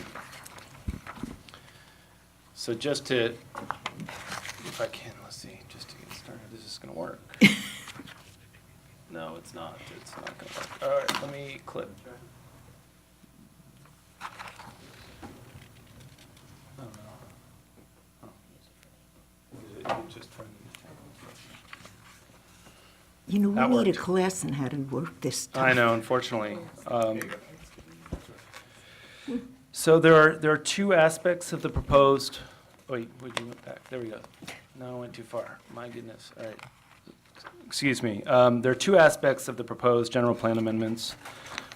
Starting with the first, it relates to amendments to the housing density ranges that apply in the mixed-use commercial land use designation. And I just wanted to remind the commission, we've been over this before, but the structure here of how the general plan and the zoning work together. The general plan defines the intended range of allowable land uses and intensity and density of those uses for all property within the town of Corte Madera. This is done by creating land use designations that specify the intended type and intensity of land uses in the land use element of the general plan. And then it maps it on the land use diagram. So we have that. That's how the land use, that's how the general plan defines those allowable uses. So on this side, what I provided you is the description in the general plan, page 2-21 of the general plan, of the mixed-use commercial land use designation. You can see it's sort of, as its name implies, allows a wide variety of uses. And then in bold at the bottom, I just wanted to highlight how it describes the approximate development density from 15.1 to 25 dwelling units per gross acre. And then it has this clause about state density bonus and going above that for density bonus. This is now the map that goes along with the land use designations. And the mixed-use commercial land use designation is in light blue. And so it applies to a significant area of the town, the vast majority of which is currently occupied by commercial, office, or other non-residential uses, and mostly adjacent or nearby the highway or Tamalpais Drive. At the same time, while the general plan lays out the overarching land use policy for the town, through these land use designations, the zoning ordinance still dictates the specific allowable or conditionally allowable uses and the development standards such as height, setbacks, FAR, et cetera, which development must comply with. And where the zoning is not consistent with the general plan, it's expected that the zoning is changed to make it so. So there's one exception to that, which we'll talk about in a minute. So it was with this in mind that we set out in 2015 and 16 to change the zoning district in the Tamil Vista corridor area to a mixed-use zoning district, so that we had the zoning that was consistent with the mixed-use commercial land use designation. You'll recall that the zoning for this area previously was C3, didn't allow any housing, and the town adopted the new MX1 district in October of 2016, after a lot of study and a thorough public process and a lot of public engagement. And the MX1 district does allow housing, and it did a lot of other things as well in terms of form and uses. But for the purposes of tonight, we're talking about housing. So it did allow housing, and these were the, let me see if I can. These were the specific regulations in the MX1 zoning district that pertain to housing. In 1813-145 of the zoning ordinance, you can see that in paragraph B, the maximum permitted residential density is 15.1 units an acre. And there's another provision in 1813.150, which allows for senior housing for that density to be increased to 20 units an acre. Let's see. So just in comparison, the mixed-use commercial land use designation, the general plan, 15 to 25 units an acre, and the MX1 zoning district is 15 units an acre, 20 units for senior housing. And these are both exclusive of the state density bonus. So when this was discussed at the town council, as I discussed in the staff report, there were some concerns were raised about the difference between the density described in the general plan and the MX1 district. Staff recognized at the time there could be different interpretations regarding which standard controlled, and agreed at that time that follow-up action could provide helpful clarity on the issue. And since that time, in 2017, state legislation was passed that I think provided greater clarity that where the general plan had a density range, the town can't require less than that general plan maximum density, even in cases where the zoning permits less than that or as a maximum. Therefore, I think it's important at this time, and this is why we're bringing this forth now, that to essentially harmonize the housing density that was adopted in the MX1 district with the general plan by making the general plan permitted density mirror what was adopted for the MX1. So that's the first major piece of a general plan amendment that we are proposing tonight. At the same time, well, that went on way too. So at the same time, we also recognize that there are several other areas of town where the mixed-use commercial land use designation allows 15 to 25 units an acre. So even if we change for the Tamil Vista corridor area, there are other areas of town with the light blue, as I like to call it, mixed-use commercial land use designation, which currently allow 15 to 25 units an acre. We obviously haven't adopted zoning regulations or set a specific maximum housing density in our zoning ordinance for those other areas at this point in time. But similar to what happened at the Tamil Vista corridor, we could find ourselves with the need to do so to make our zoning consistent with the general plan at some point in the future. I think given also that it's become much clearer that the density ranges that we have in our general plan really are the maximum. It's 25 units an acre in those areas. I think it's a little bit misleading to have the range at this point, 15 to 25. We're recommending that we consider the Planning Commission consider a recommendation that sets a specific maximum housing density for these other areas that are mixed-use commercial at this time.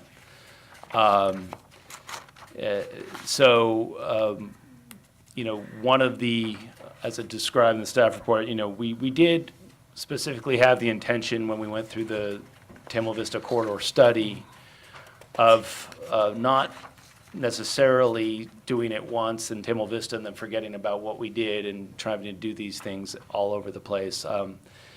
I think there was a specific intention, it was one of the main objectives that we had to try to take some of the lessons learned and some of the things that we did and some of the analysis and see where possible apply them elsewhere. So I think it's a reasonable starting point to look at that and say maybe this is a specific maximum would work elsewhere in town at 15 units an acre. That said, it's open for discussion and consideration. I wanted to, I did provide sort of some other examples of housing developments that I think we're all familiar with, just to show what those are in the community, so you get a sense of where we are in terms of, you know, 14, this was approved in 2015. With the density bonus, it's 13.6 units an acre, so I think without the density bonus, it was about 11 units an acre, and just showing some slides at the bottom of it, that will be under construction this year, and we'll see the density of that. There's some of the buildings. Obviously, we are all familiar with 40 units an acre at Tam Ridge. That's obviously well beyond what the general plan calls for. 1441 Casa Bueno is 9.1 units an acre, so on the lower end of the multifamily range. We used an example, this is San Clemente Place at 28.9 units an acre, 79 units on San Clemente. There's a picture of that. And then we used this example, excuse me, which is in Mill Valley, actually on Miller Avenue, during the Tamil Vista corridor study process, which showed a development that you may or may not be familiar with, but has commercial, it's a mixed-use project, commercial on the ground floor, some smaller condominiums above it, and then some single-family attached homes in the back, about ultimately 21 residential units on about 1.19 acres. So it comes out to 17.6 units an acre in that development. So those were some considerations. And then we also, I think, used Sandpiper Circle's 10 units an acre, so you can see that's another one. So that's the second part of the discussion in terms of general plan densities, is setting that maximum. We are recommending setting a maximum this evening, or recommending a maximum that the town council should consider. Excuse me. And then the second part of the discussion tonight. Could we just You want to stop there? do this one That's fine. and discuss it? Is that Yeah, okay? so with that in mind, what the options are proposed in attachment one, there's option one basically would set all the light blue areas. I'll try to go back to it. Actually, I can go. Option one would just set all of the mixed-use commercial areas, and it would change the general plan to be consistent with what we did for Tamil Vista corridor. So it would be a maximum of 15.1 units an acre, but for senior housing could go up to 20 units an acre, and that would be specific for all that blue area. Option two just allows the commission to consider a different maximum density for the areas other than Tamil Vista Boulevard. If 15.1 is not deemed to be the right,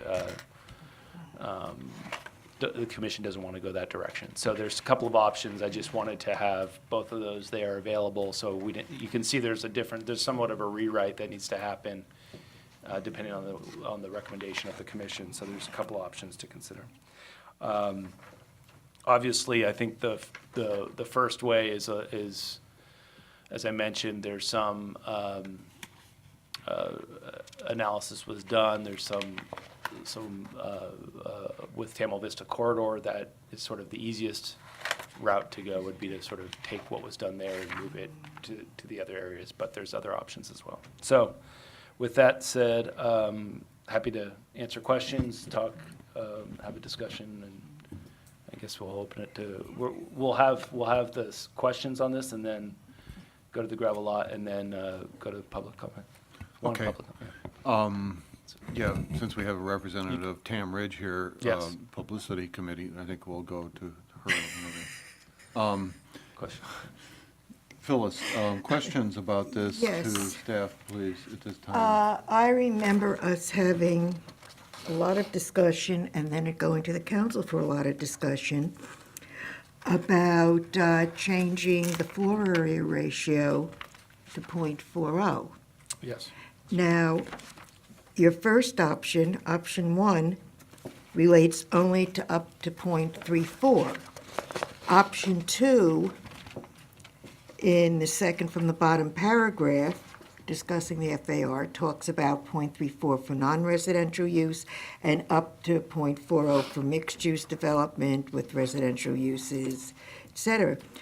That, to me, seems to me more of the discussions we had and the conclusions that came out of the discussions.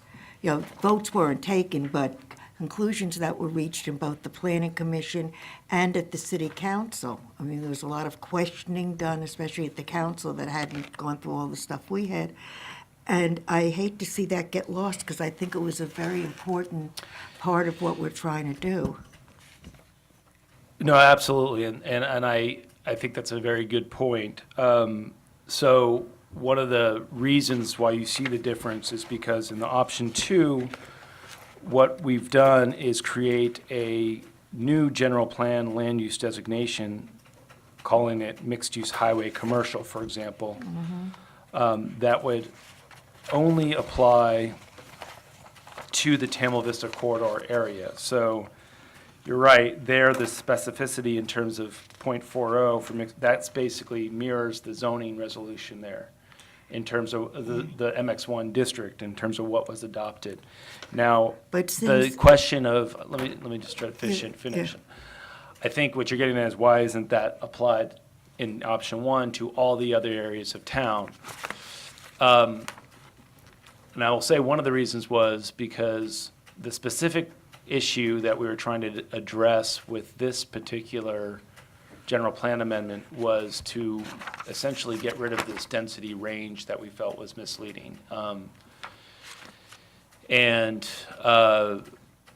Therefore, it was mostly about taking care of that issue. At the same time, I do recognize your point, and it's not really a density issue, but it's more of a total building size issue that you're getting at, which is something that I would propose that we consider as a separate item if we want to do that for other areas outside of Tamil Vista corridor. Because it's not a housing density issue as it's comes up in the general plan. So I do understand the importance of that from ultimately what you get in terms of the size and character and so forth. And if that's something that the commission also considers to be important, I think I'd be happy to take a recommendation on that and start to consider putting forth some amendments on that. I am concerned about adding stuff. One of the things we have to consider here is because of are the noticing requirements. And the way that we noticed this item was related fairly specifically to the housing density ranges, and not necessarily getting into development standards such as FAR and other things. But the change is that I see, if I'm reading this right, between 1 and 2, is spelling out into the general plan amendment, the mixed-use highway commercial. The others areas, like mixed-use commercial, is essentially the same. So there's two options. So option one doesn't have mixed-use highway commercial. Right, and I'm saying I think we should have it. Otherwise, we're gonna, the fewer times we have to make amendments, or we end up with something that is just a package of amendments rather than a plan, I just think is better. Yeah. And if we've discussed this mixed-use highway commercial, I think that change should go into the general plan along with the other changes we're making, because that's the only difference that I have seen so far. And maybe All right, so I'll try to clarify. So I think option one would apply to Tamil Vista corridor and all the other areas that are light blue on the map, right? And so you would have one standard of density for all of those areas that would be consistent with MX1. I know you're saying up to 0.34 is not exactly what we adopted in. No, I don't, I see one, option one, yeah. covering the subheadings. Region serving commercial, mixed-use Yes, commercial. Yes. Okay. I see option two as covering region serving commercial. A new section. And on the back, mixed-use commercial. And the major difference is adding that new section, right. mixed-use highway commercial. Right. And I'm saying we should follow option two. This has already been decided, this was discussed, and get it into the general plan and not come back with it again. Why not just, No, okay. what am I missing? Well, we don't need to add mixed-use highway commercial if we're going to have the same general plan regulations for all of the entire blue area. Who knows when that will happen? I mean, if you're not going to discuss the FAR now and put it in and No, the change the FAR, let me try to be clear. So for you mean for the entire area? I am saying the region serving commercial. That applies to the gravel lot. That's something Okay, totally. I mean, all right, that's- I'm just, all right. Then on the back, on page 6 of Yeah. option 2, you've got the mixed-use commercial, Yes. which is, you've got in option 1. The only real change You know, is the blue on the bottom half of page 5, spelling out the mixed-use highway commercial. And I'm saying, why not have that in there now? It may not be necessary to have it in at all, I think is the point. Option one would mean that you don't need it at all, ever. Can I just clarify Well, them? Yeah. The Go ahead, FAR is not the Jennifer. same. Yeah, ask It your does, question. it's okay. All right. Did you need this because you were coughing? Is it, Adam, is it either, are we applying this designation to just Tamil Vista corridor, or, no, I think this is what we're trying to decide right now, right? Are we applying this density just to Tamil Vista corridor, or to all of the light blue areas? That's sort of the heart of it, Yes, right? essentially, and I think, so, yes, the option one would apply the same rules, the 15.1 maximum density, 15.1 units per acre maximum density, to all of the blue areas. So what is the- Option two would apply the 15.1 to the Tamil Vista corridor area, and some other number to the rest of the blue Okay, areas. and what is the other number? Is everything that's in light blue right now have the range of the Yes, 15 to 25? exactly, Okay, yes. understand. So I guess then the question is, do we think that they're assuming that what the town council has already suggested and what we're supportive of is that Tamil Vista is limited to the 15? Yes, and I Then think the question is, would we want to allow higher densities in the alternative light blue areas? That's a good summary. Is that a good You did it much summary? better than I think I did with my. Does that make sense? But Did the I say that? FAR is different. I was talking about the difference in the FAR Yeah. that gets lost. That was my concern. Okay. I understood the densities.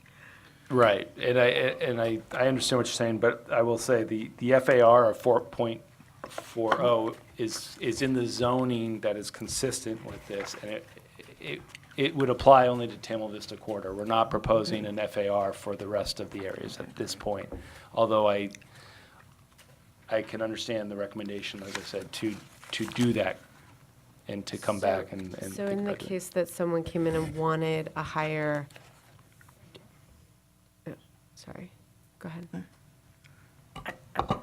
For a change, I'm going to actually suggest that you probably, I mean, this is a discussion item, it's a recommendation, you're not making a final decision. So if there is strong belief that the commission wants to also send forward a recommendation of an FAR, or at least signal to council that that's an issue that you believe that they should consider when this item moves up to them with your recommendations, you could certainly feel that you should have the latitude to do that tonight. Thank you. So I have a question then.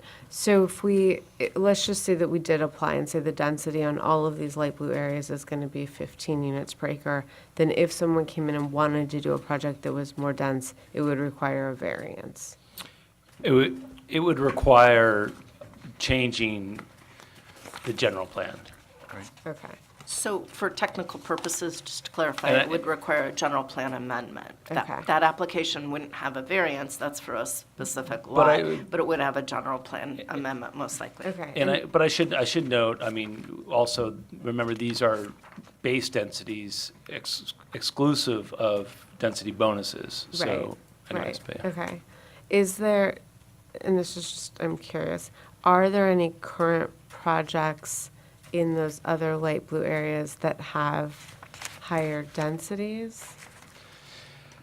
Yes, there's the one property that is adjacent to, on Casa Buena, that's adjacent to the America's Best Value Inn, which some people actually think it's part of it was at one point part of the same development, but it's a very, very dense apartment complex facing the highway. Yeah. That is, I don't know the actual density, but it's probably closer, probably more than 25, I would say even. That's the only property with residential uses in the light blue area today, except for San Clemente Place, which I showed you, which is by the number 4, but it has already a zoning overlay, which is not shown here, but that allows that, so. But that's affordable housing, doesn't Yeah. that get certain? It's already done, put it that way. Yeah, It's- but that gets certain. Becomes a allowances. And that's 28.9 Yeah, units just an within acre. non-conforming, okay. Okay. And has there been any discussion at the council level around desired densities in those other areas outside of Channel Vista? No, so, Okay. no. That's so part of what we're doing. Yes, and yes, we are having that, I would say, a discussion about, yeah, exactly. We're trying to have a discussion about it. You know, the conversations we have had have been about the MX1 when we did Tamil Vista Corridor, with, you know, and there wasn't anything explicit at that time saying this should necessarily be applied elsewhere, these specific densities.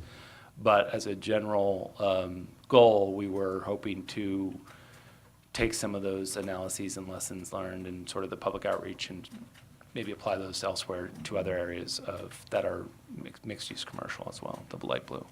If I may, Jennifer. Please. To the extent that there's this range in this general plan, and your effort has been to clean it up. Yeah. Because it gives too much latitude that I think the council has expressed some concern about, not in specific ways, but. Yeah, especially when it came up in the MX1 discussions, there was concerns that there was this range, and in our zoning, we're saying, no, it's a specific thing, and. Right. Okay, so it's basically just, we're trying to make things more consistent, for sure. In that area. And then get rid of the range elsewhere, just because I think Okay. it's not, I'm there's not. supportive of doing it for all the light blue areas, So, going to a 15. but just let me, for the rhetorical sake, when Yeah. will the developer say, we'll take the lower unit count? When will they? Yeah, never, right? Yeah, absolutely. So, if you're offered 25 units to the acre, they're going to say maximum profits. Right. They're not going to say, hey, we don't want to build 25 units to the acre, we only want to build 15 units to the acre. So we have to sort of protect ourselves from this Well, open. I think it's just, I think it's a little bit, and there are reasons why certain communities have a minimum density range. I think in certain areas, don't want somebody to buy a piece of property and then put like a couple homes on it when it's more you want to, but I'm not, my own personal feeling is that that's not a concern in these particular areas, given the land values and what they would be purchased for, and that it would be the maximum. What we've seen in some of the other examples are developers pushing for the maximum they're allowed. So I don't think that's a concern here. And then I think given that, I think the way it's written in this range, it implies, or it gives the perception that there's a way that the town could require less than somewhere in between, like less than the 25 and maybe 20 or 18. But that's clearly not the case, as we've been reading in state law, that it's making it clear that a developer, if there is a range, can get the maximum density permitted. And if there's inconsistency with the zoning and the general plan, then they can take advantage of that inconsistency and go with the higher. So we thought that there was latitude last time it came to you, and we don't believe that there's that same latitude now. So then I guess my only question is, we all sort of liked this, maybe we didn't, but this Mill Valley. Oh, I love that. And I don't know if you know the density of the project in Larkspur that's across from the Equator Coffee. That's Right, that smaller. yeah, I think it might only be 2 stories, so it's probably even lower density. It's not 3-story. Right. But, I'm just curious, I'd like to hear everyone else's thoughts though, but this is 17.6 units per acre, so that would be more than the 15. So is it a different number? Well, I do think, so that's what's got built, and then this is where there is that play of the density bonus. One of the things to consider is that not every, I think, developer will necessarily use the density bonus, but it is worth noting that I think our inclusionary housing requirements essentially require on-site, for something above 10 units, on-site affordable housing that would automatically qualify a developer to obtain that density bonus, Gotcha. likely above 20%, so anywhere from 20 to 25%. So the ultimate result may be more in the range of, if you're starting at 15, 18 to 18 to 19. Okay, got it. Thank you. Does that set you off in the right? And I would say that the senior housing, when we did the public outreach, that was put in there because I think there was it provides an incentive for senior housing to go up to 20. So it's built in sort of in the regs that is the type of housing that would be more favored. Gotcha. So I want to go back, Phyllis, did you get your questions answered there about that, or? I never questioned the density. What I questioned was, I didn't want to see, after all the work that went into setting the FAR at .40 for residential in the TAM corridor, for it to get lost if we didn't recognize that particular zoning. And that's why I thought that option 2, which is the same as option 1, with the exception of adding that blue section, it's on page 5, Peter, if you look for, mentions that and talks about the FAR as being 34.34 for non-residential, up to 40 for mixed use with residential uses. And that's what I didn't want to get lost, because Right, we so had done so much work with the community in hearings and stuff, and with us, with the council. That's all So that would be pulling that section into option 1, I think is what you're saying. Yes. Okay. Yeah. Pulling the FAR section of Yeah, I option want 2 to be sure that into option FAR didn't get lost. With that said, Adam, on your including the council minutes, page 6. Yep. You thought that you could take the FAR, the 0.5 off the table, and the developer could request a certain, through a concession, right? If they reach that level where they request a concession, right, when they get to a certain.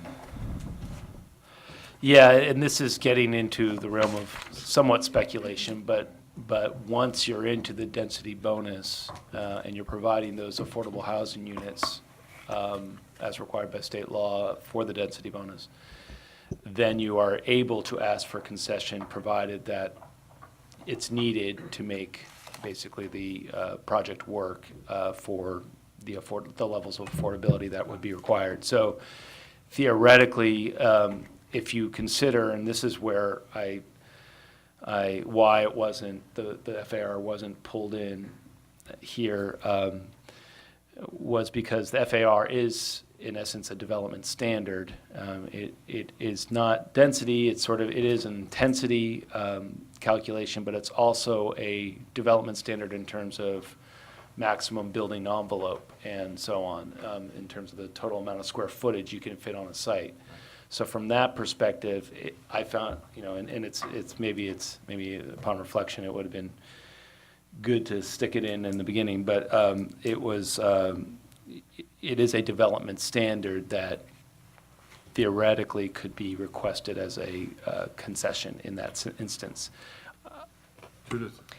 Just a reminder that on density bonus, the developer gets to determine what those concessions are, not the town. So it's more than just a request. It's that is part of their application, and that's a by right decision for the most part that the developer elects.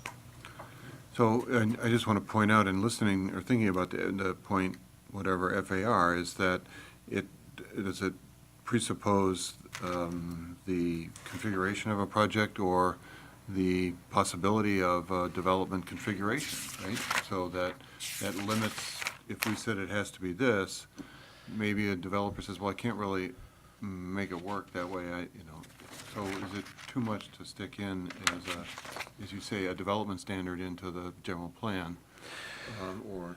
But we already show floor area ratio up to Well, it's 0.34 floor area. See, on number 1, both under region serving commercial and mixed-use commercial, we mentioned floor area ratio. And that's what I'm saying, either don't mention it at all, or be sure that you differentiate for that, whatever we call Right. Camel Vista corridor. And that was what caught my eye as the problem. So I don't know if there's again, if there's a recommendation that you'd like to include the 0.4, essentially development standard, which is essentially a maximum square footage you could build on a site, into this general plan amendment, I'll just say that's something to consider, and we would consider that. It's not, I think it's a little bit different than the density conversation, per se, for the other areas outside of Tamil Vista corridor. We already decided what it was for Tamil Vista corridor, but for the other areas, it's getting away from sort of the question of eliminating a housing density range, and it's getting into eliminating the housing density range and adding development standards to control development as well on other areas. And I thought that's something that we can consider, and we'd be happy to take that recommendation from the commission and try to work that in as best we can in when we go to the council. Why not just eliminate floor area ratio that you've got listed under region serving commercial and mixed-use commercial? Go back to page 1. Well, remember, there's also commercial development that has to be held to it. That doesn't have a density standard. It's No, just, but I'm just saying that in your list, if you look at option 1, page 1, 2 to 19, you show minimum lot size, then floor area ratio. Yes. Just take out floor area ratio. Well, we have to have, what I'm saying is, for those, we have to have that for the maximum commercial floor area that's allowed.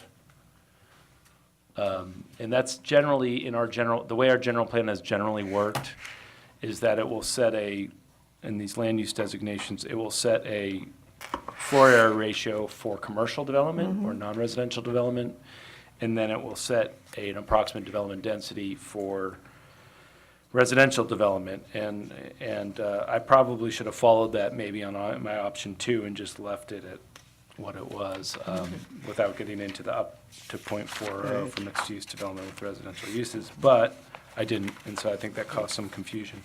Well, you know what my concern is and how you handle it. It's up to you. This is, you know better than I do. Okay. All right, I'm going to turn over to Charles and see if he has some thoughts here he wants to chime in with. So I have general questions. Just when it comes to unit density, right? If not that I want to consider FAR tonight, I think that wasn't really part of the discussion, but unit density in specific, if we go for 15, but the FAR is 0.34, or if we do 20, it's that the bulk and massing is going to stay the same. Right. It's just the size of the units, the amount of people that are on that acreage, and the impact on the city, right? So it's like, what is the appropriate community standard and people packed into, and like what kind of development standard do we want to set, right? And then I think the massing and the bulk and how much we reward them for doing mixed use with commercial should be a separate discussion. Not that it isn't needed or should be later mused about that, right? And really what I see between option 1 and option 2 is a simplification of the overall like zoning and general plan, right? Versus a more complex but flexible use in these different areas. My only thing is, I think that the MX1 and the discussion of that as far as density of units and everything is that in my mind and things that I've read is that was supposed to be some of the most dense area right next to the freeway, right? And some of these other areas peel off into the town proper or are also on the freeway and have some of the same conditions. So if that's what was designated and understood, it makes sense to apply it overall. And I guess the other one, I feel like maybe he included it because it was other things that were discussed to make the MX1 whole, right? So that's why that's included, and it didn't get applied to the others because the others are up for discussion, but that was not part of a broader discussion, right? So I just wanted to clarify, that's my understanding of it. I think you said it better than much better than I did. Okay, so. I would agree, that's what I was trying to do, yeah. Right, so I'm glad I understood that correctly. And, like I said, my understanding is that is the MX1, Tamil Vista corridor was about as dense as the city or town feels comfortable, both the public and all of its institutions, and so therefore, if that's the minimum that we can apply to everywhere else, it makes sense. So to me, I think the simplification of code and zoning and general amendments and everything that I'm precluded to go to option 1 and just make it really clear. Not that I'm trying to say, there's benefits or other things that need to be discussed at a later time with option 2, but I want to just simplify it, and also I think that the community standards or the examples that you showed at 17, 15 seems what I feel comfortable with. I think that the larger ones have their place, but and especially once you start mixing in commercial with it, then the massing just gets even more, because I think some of the examples you give are purely residential, right? And really we're talking about trying to create an environment where you get and reward both.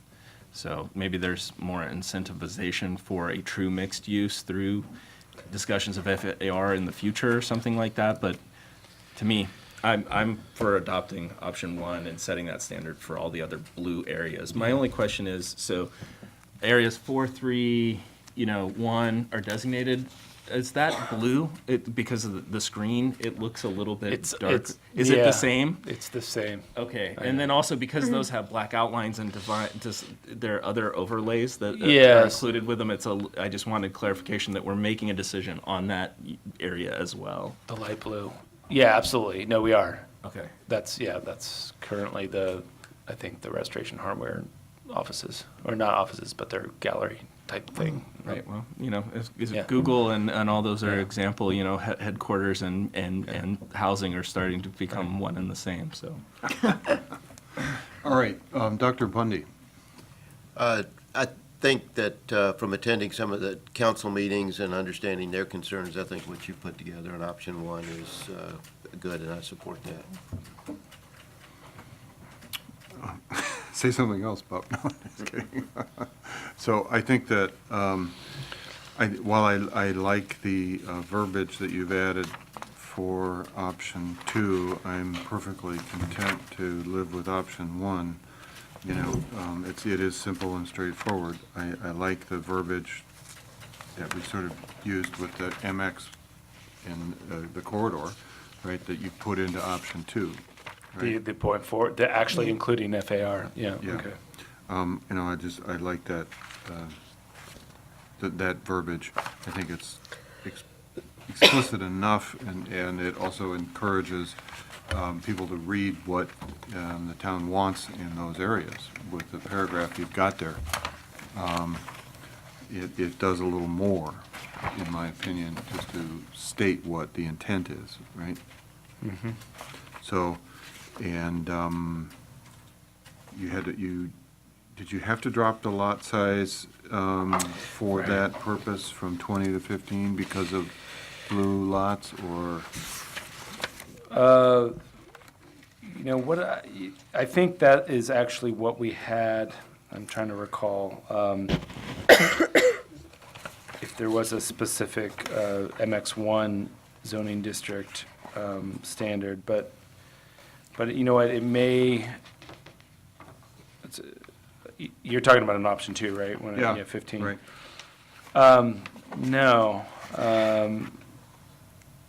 No, so I'm not sure exactly why I dropped that from 15 to 20, at least not right now. Cut and pasting or something? It could have been, yeah.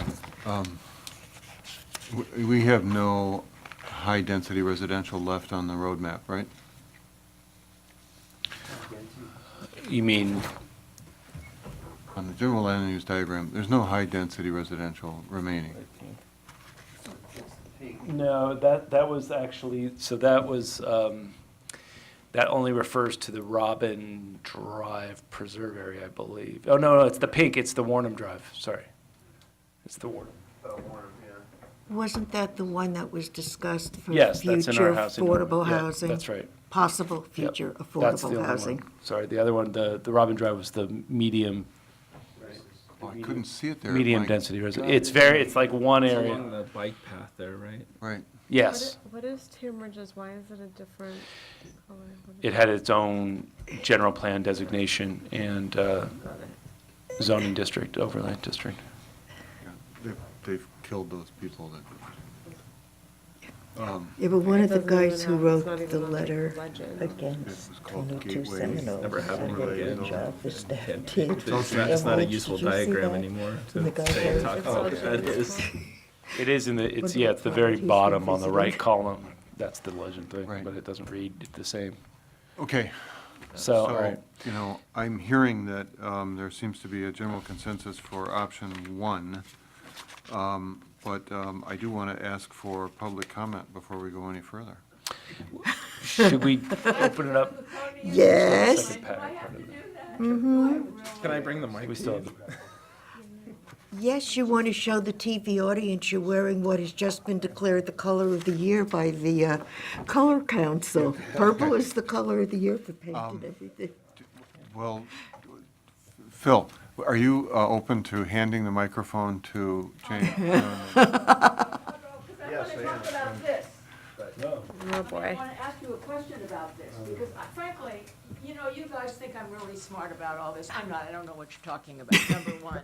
Number two, there's an You have to article on the- speak For into anybody the, watching, this is Jane Levinson, Tunnel Vista Corridor, 32. Good evening, everybody. There's an article on the front page of the Independent Journal, Malls Look to Housing as Key to Relevance. Did you all see this? Absolutely. Does any of this pertain to if they call over from Book Passage and say, we have a developer here that wants to put a couple of housing units on top of our building? Does that fall under any of this? It's already zoned MX. So we don't have to worry about this? It's a done deal? No, It's, it already is in place there so that they can do just that. Now you tell me. But Now you Jane, you heard Peter say earlier, we look at each project individually. Right. So even though it's zoned that way, that does not mean that we have to allow it. Well, just because, you know what, you say the gravel lot, it's always gonna be called the gravel lot. No matter what you put onto it or what you do to it, it will always be known as the gravel lot, just like that thing will always be known as the monstrosity. Always. And that's all I have to say, and thank you very much for your time. Thank you, Jane. So, yeah, Very disappointing. the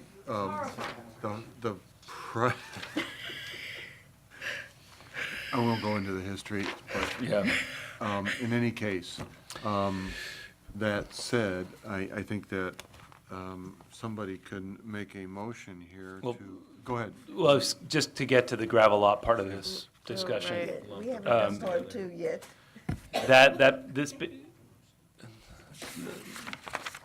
Okay, go ahead. So just, Let's do part two. yeah, this, real quickly, I mean, part two is just essentially, out of the town council meetings, there were some concerns about labeling or putting the gravel lot into the mixed-use region serving commercial land use designation. As sort of that, having that land area able to be, at least from a theoretical perspective, able to be considered as a housing resource site by our agencies, regional agencies, when it comes time to sort of allocate housing numbers and whatnot.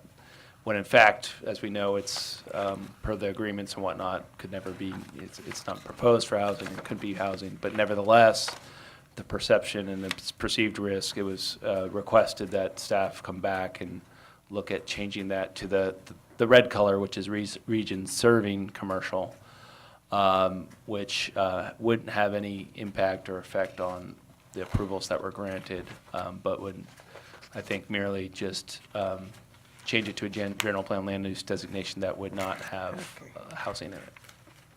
With that said, you can move on to the motion. So, but then the only difference in this particular case between option one and option two is that it would be called the Shorebird parking lot. Oh, did I leave that in there? I'm sorry, yeah. Oops. I was, well, it speaks to another sort of potential, we're taking recommendations or any sort of, we're gonna have a survey of what we should call that parking lot. Jane told you. Livingston. No, so anyways, so that was one idea, and then I thought I said, well, we'll just leave it the gravel lot for now, and then I guess I mixed them up, so. Okay. You can recommend on got that to too. you. You want Yeah. Shorebird? No, I'm just joking, it doesn't matter. Well, Adam's point was well taken during earlier discussions. At some point, that won't be gravel, that'll be paved. And so while we all Yeah. remember it that way, at some point, not necessarily tonight, but at Could be some later. point, the town will probably assign some sort of, whether it's parking lot But one we or won't need sure, a but general not, plan yeah, amendment for that, exactly. don't worry. Some designation to refer to it. Skateboard park, right? It'll just be part of the parking. Okay. We can sell the rights, essentially. So regarding, regarding the general plan amendments, They sell baseball or bars. the, since it's listed first, section 2-19, region serving commercial, regarding the gravel lot, do we have a motion here from anybody to adopt that change? recommend that change to the council? Peter, since the majority of the council, I think everyone but me, prefers option one, why don't you just make it simple and say that the commission, Okay. Yeah, Make a- supports Make option such a one. motion, then. I don't, so I shouldn't make the motion, so. I don't think I have the motions in There isn't a Well, resolution. it's just a motion that we're Oh. creating. It's not a resolution. Oh, It's not it's simply a motion I to just move, adopt option one, recommendation to the town council with any other. And if you want to include a recommendation on, the FAR, as Judith mentioned before, please also feel free to do that, as we may not be able to squeeze it in, but at least it goes on the record as this is something you feel is important to Right. consider. With that said, it states, 3.4 or .4 for what we have in the Tamla Vista corridor area, right? So that's the choice. To add that in For as them to a, consider, we want them Yes. to consider it, correct? Right. Okay, I will attempt to make a motion. I would like to make a motion to put forth to the town council to review and consider adopting option one regarding the general plan amendment to the land use element of the Corte Madera general plan, amending base house densities in areas designated mixed-use commercial on the town's general plan land use diagram, and the land use designation of the town's current gravel lot located on Redwood Highway from mixed-use region serving commercial to region serving commercial. Future name to be determined, and to consider looking at the densities, looking at the FAR of .4. Considering an FAR of .4 Or the other mixed use. for the mixed-use designation. for the residential yes. portion of the For the mixed use. residential portion of the mixed-use Great. designation. I'll second that. There we go. All right. Thank you. Commissioner Bundy. Aye. Commissioner Friedman. Aye. Commissioner Chase. Aye. Vice Chair Metcalf. Aye. Chairman Chase. Aye. Oh, did we miss you? You called You said Chase Chase and twice. not, twice and not Lee. That's all right. Commissioner Lee. Charles. Aye. Chaz. Commissioner Lee. Charles is our called Chaz. Vice Chair Metcalf said aye, and Commissioner Chase. We all said aye. Chairman Chase. Okay, thank you. Thank you for listening to all that. Great, well, it Report you gets to, it out Trumps of our hands and Commission. into your hands, and then on to the council, then, that's the most important thing, and we can move with a little more protection in the future. Dr. Bundy, you were at the meeting of the town council last time. I was at the one on the 19th. I covered the one on the 19th. Oh, Which that's one right. did you cover? That's right, you were. That was Please. the last one. Go ahead, Phyllis, please. Wait, which one was, Well, I was there too. okay. Real fast, the new Public Works staff was introduced. The new Director of Public Works is Peter Brown, and the civil engineer is Stuart, I don't know, Hayre. I don't know how to pronounce that. Hayre, I Okay, think it's. sorry about that. Okay, there are just a few things I think were of importance. They did adopt the ordinance that the town approved the development agreement between the town of Corte Madera and Corte Madera Village LLC. And the ordinance 974, the official zoning map was changed. This all has to do with Restoration Hardware. That was voted on, and this was, they have to vote twice on it. This was the second reading of it. Okay. Staff report, and this is the part you should know, they discussed consideration of possible action to adopt and give notice of having an election in June. They're going to have an election on June 5th. The 3 seats that will be up are Carla Condon, Diane First, and Barbara Vassio. Because remember, they did away with the November election. All right. Business items, they talked about changing the mayor and town council reorganization procedure. And what they came up with, I'm going to just skip ahead to that and then go back, is they reorganized the town council. And so the new mayor is Carla Condon, and the vice mayor is Diane First. They essentially changed positions. And this, it looks like this will go to June. They're not quite sure of when they're going to have future elections after this June, whether they will do June of the even number year or November of the even number year. It's, all the towns are looking at it, so there's some coordination. Okay, they had a study section, and Mr. Spurgeon was here tonight and spoke on having to do with the noise ordinance and leaf blowers. And nothing was decided, a lot of discussion. My personal feelings, and I said this 2 years ago when it came up, because there was concern about what do you do with town staff working. I think residential areas should be limited to battery-operated ones and the gas-operated ones only on commercial property. You didn't express that then, so, but, I just said at the meeting, and I sent them a note about it. I see. Okay.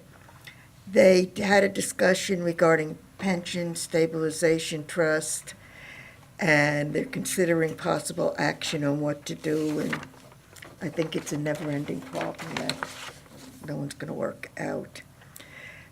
And they did discuss, and there was possible direction to staff regarding the multi-generation or generational, not sure which is the right word.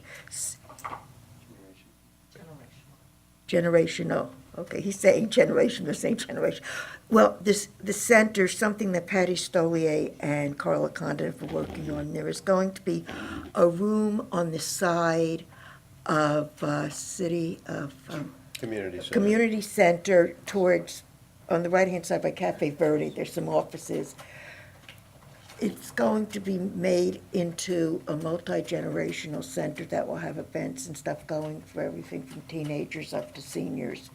It's something they've been working on for quite a while. So they looked at the architectural plans. I mean, they've gotten as far as they've actually ordered the furniture for it. They're doing a lot of work, and it's going to be very good. Eventually, they hope to have a separate building in another location, but this will do for now.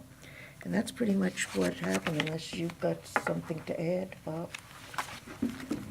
No, I was just going to comment on the noise ordinance, that it seemed to break down between a lot of us that wanted a ban on residential gas-powered leaf blowers, and other individuals had concerns about other types of noise, and that, I think, is going to be addressed after a survey or some outreach and such like that to determine how to deal with those types of noises. Right.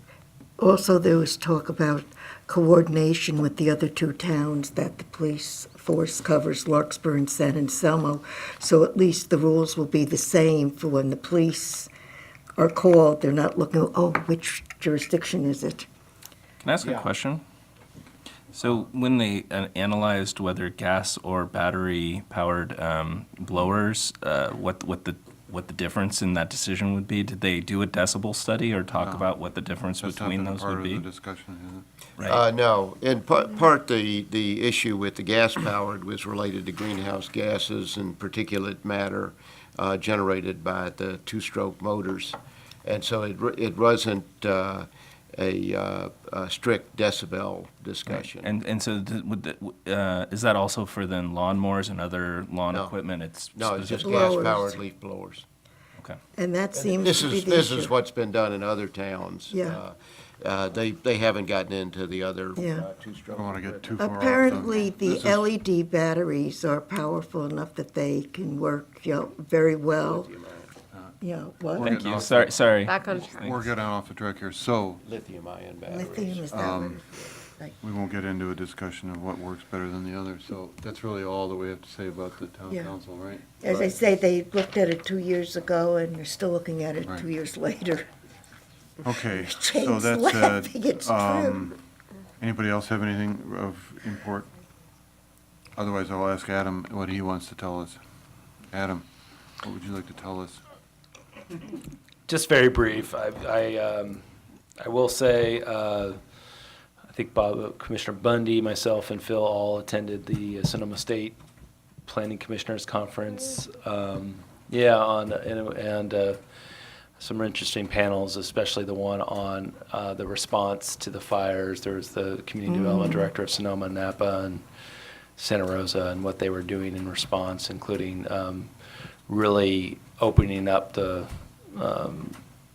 regulatory environment to allow for high-density housing in the center of town, and at the same time, allowing people to rebuild and stripping down sort of the red tape as much as possible. But the one point I will say that I found just amazing was they did have the fires were on October 9th, and I think on October 3rd, the Community Development Director of Sonoma County, they said they all had a training of their ICS training, Incident Command Center, or what is it? Is that right? Drill. They did. They had a drill basically with a fire approaching Oakmont and going to wipe out the neighborhood. So it was like amazing that it was just a lesson learned of how to prepare with their first responders and whatnot. So it was fortunate that they had that. So anyways, that was a good conference. There was a thing on cannabis. So it just leads me to sort of talk a little bit about this upcoming year. We have a very busy schedule and calendar where we're going to be discussing cannabis policy and regulations currently. I think, as you know, we have a moratorium in place related to commercial cultivation and any commercial business activity related to marijuana. I'm sorry, cannabis. So that will be coming back. They'll be coming to the Planning Commission. We've talked about design guidelines, so obviously that's something we're going to be focusing on. We have a subcommittee set up for that. ADUs are going to be back in the conversation more with respect to education for I think the planning department's going to be working on that more with educating the community about how to do that and streamlining some processes. There is a green building. Peter will be very happy to know this, but there is floating around, and we're going to try to be one of the early adopters on this, but a solar PV ordinance that there's a model ordinance for the Bay Area that's out there, but also from Marin County has worked with planning directors, and we've been involved in some discussions about how to get that moving fairly quickly. I mean, there's actually it's looking like this is happening partly because I think in anticipation of the 2019 code cycle is going to get into this anyways, but we want to sort of get our development community sort of a jump on that and start to work out any kinks before that it becomes a requirement.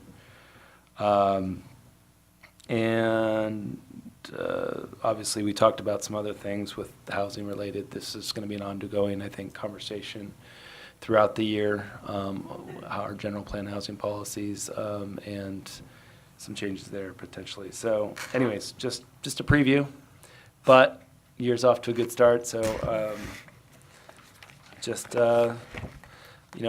feel free to reach out to staff on any number of these policy issues, either at the meetings or not at the meetings. And if you're interested to sort of be more involved, let us know, and we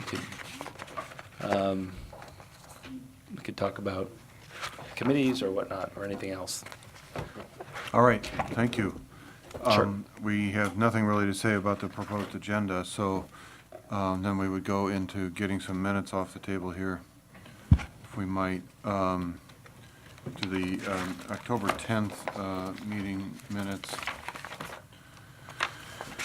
I can't remember that far back, but I don't think any of us can. If no one has any changes to make, can we just do all three at once? we could, yeah. Unless someone has changed. Well, there's different attendees, so, for Oh. instance, October 10th was just the three of us, No, there can't be three of us.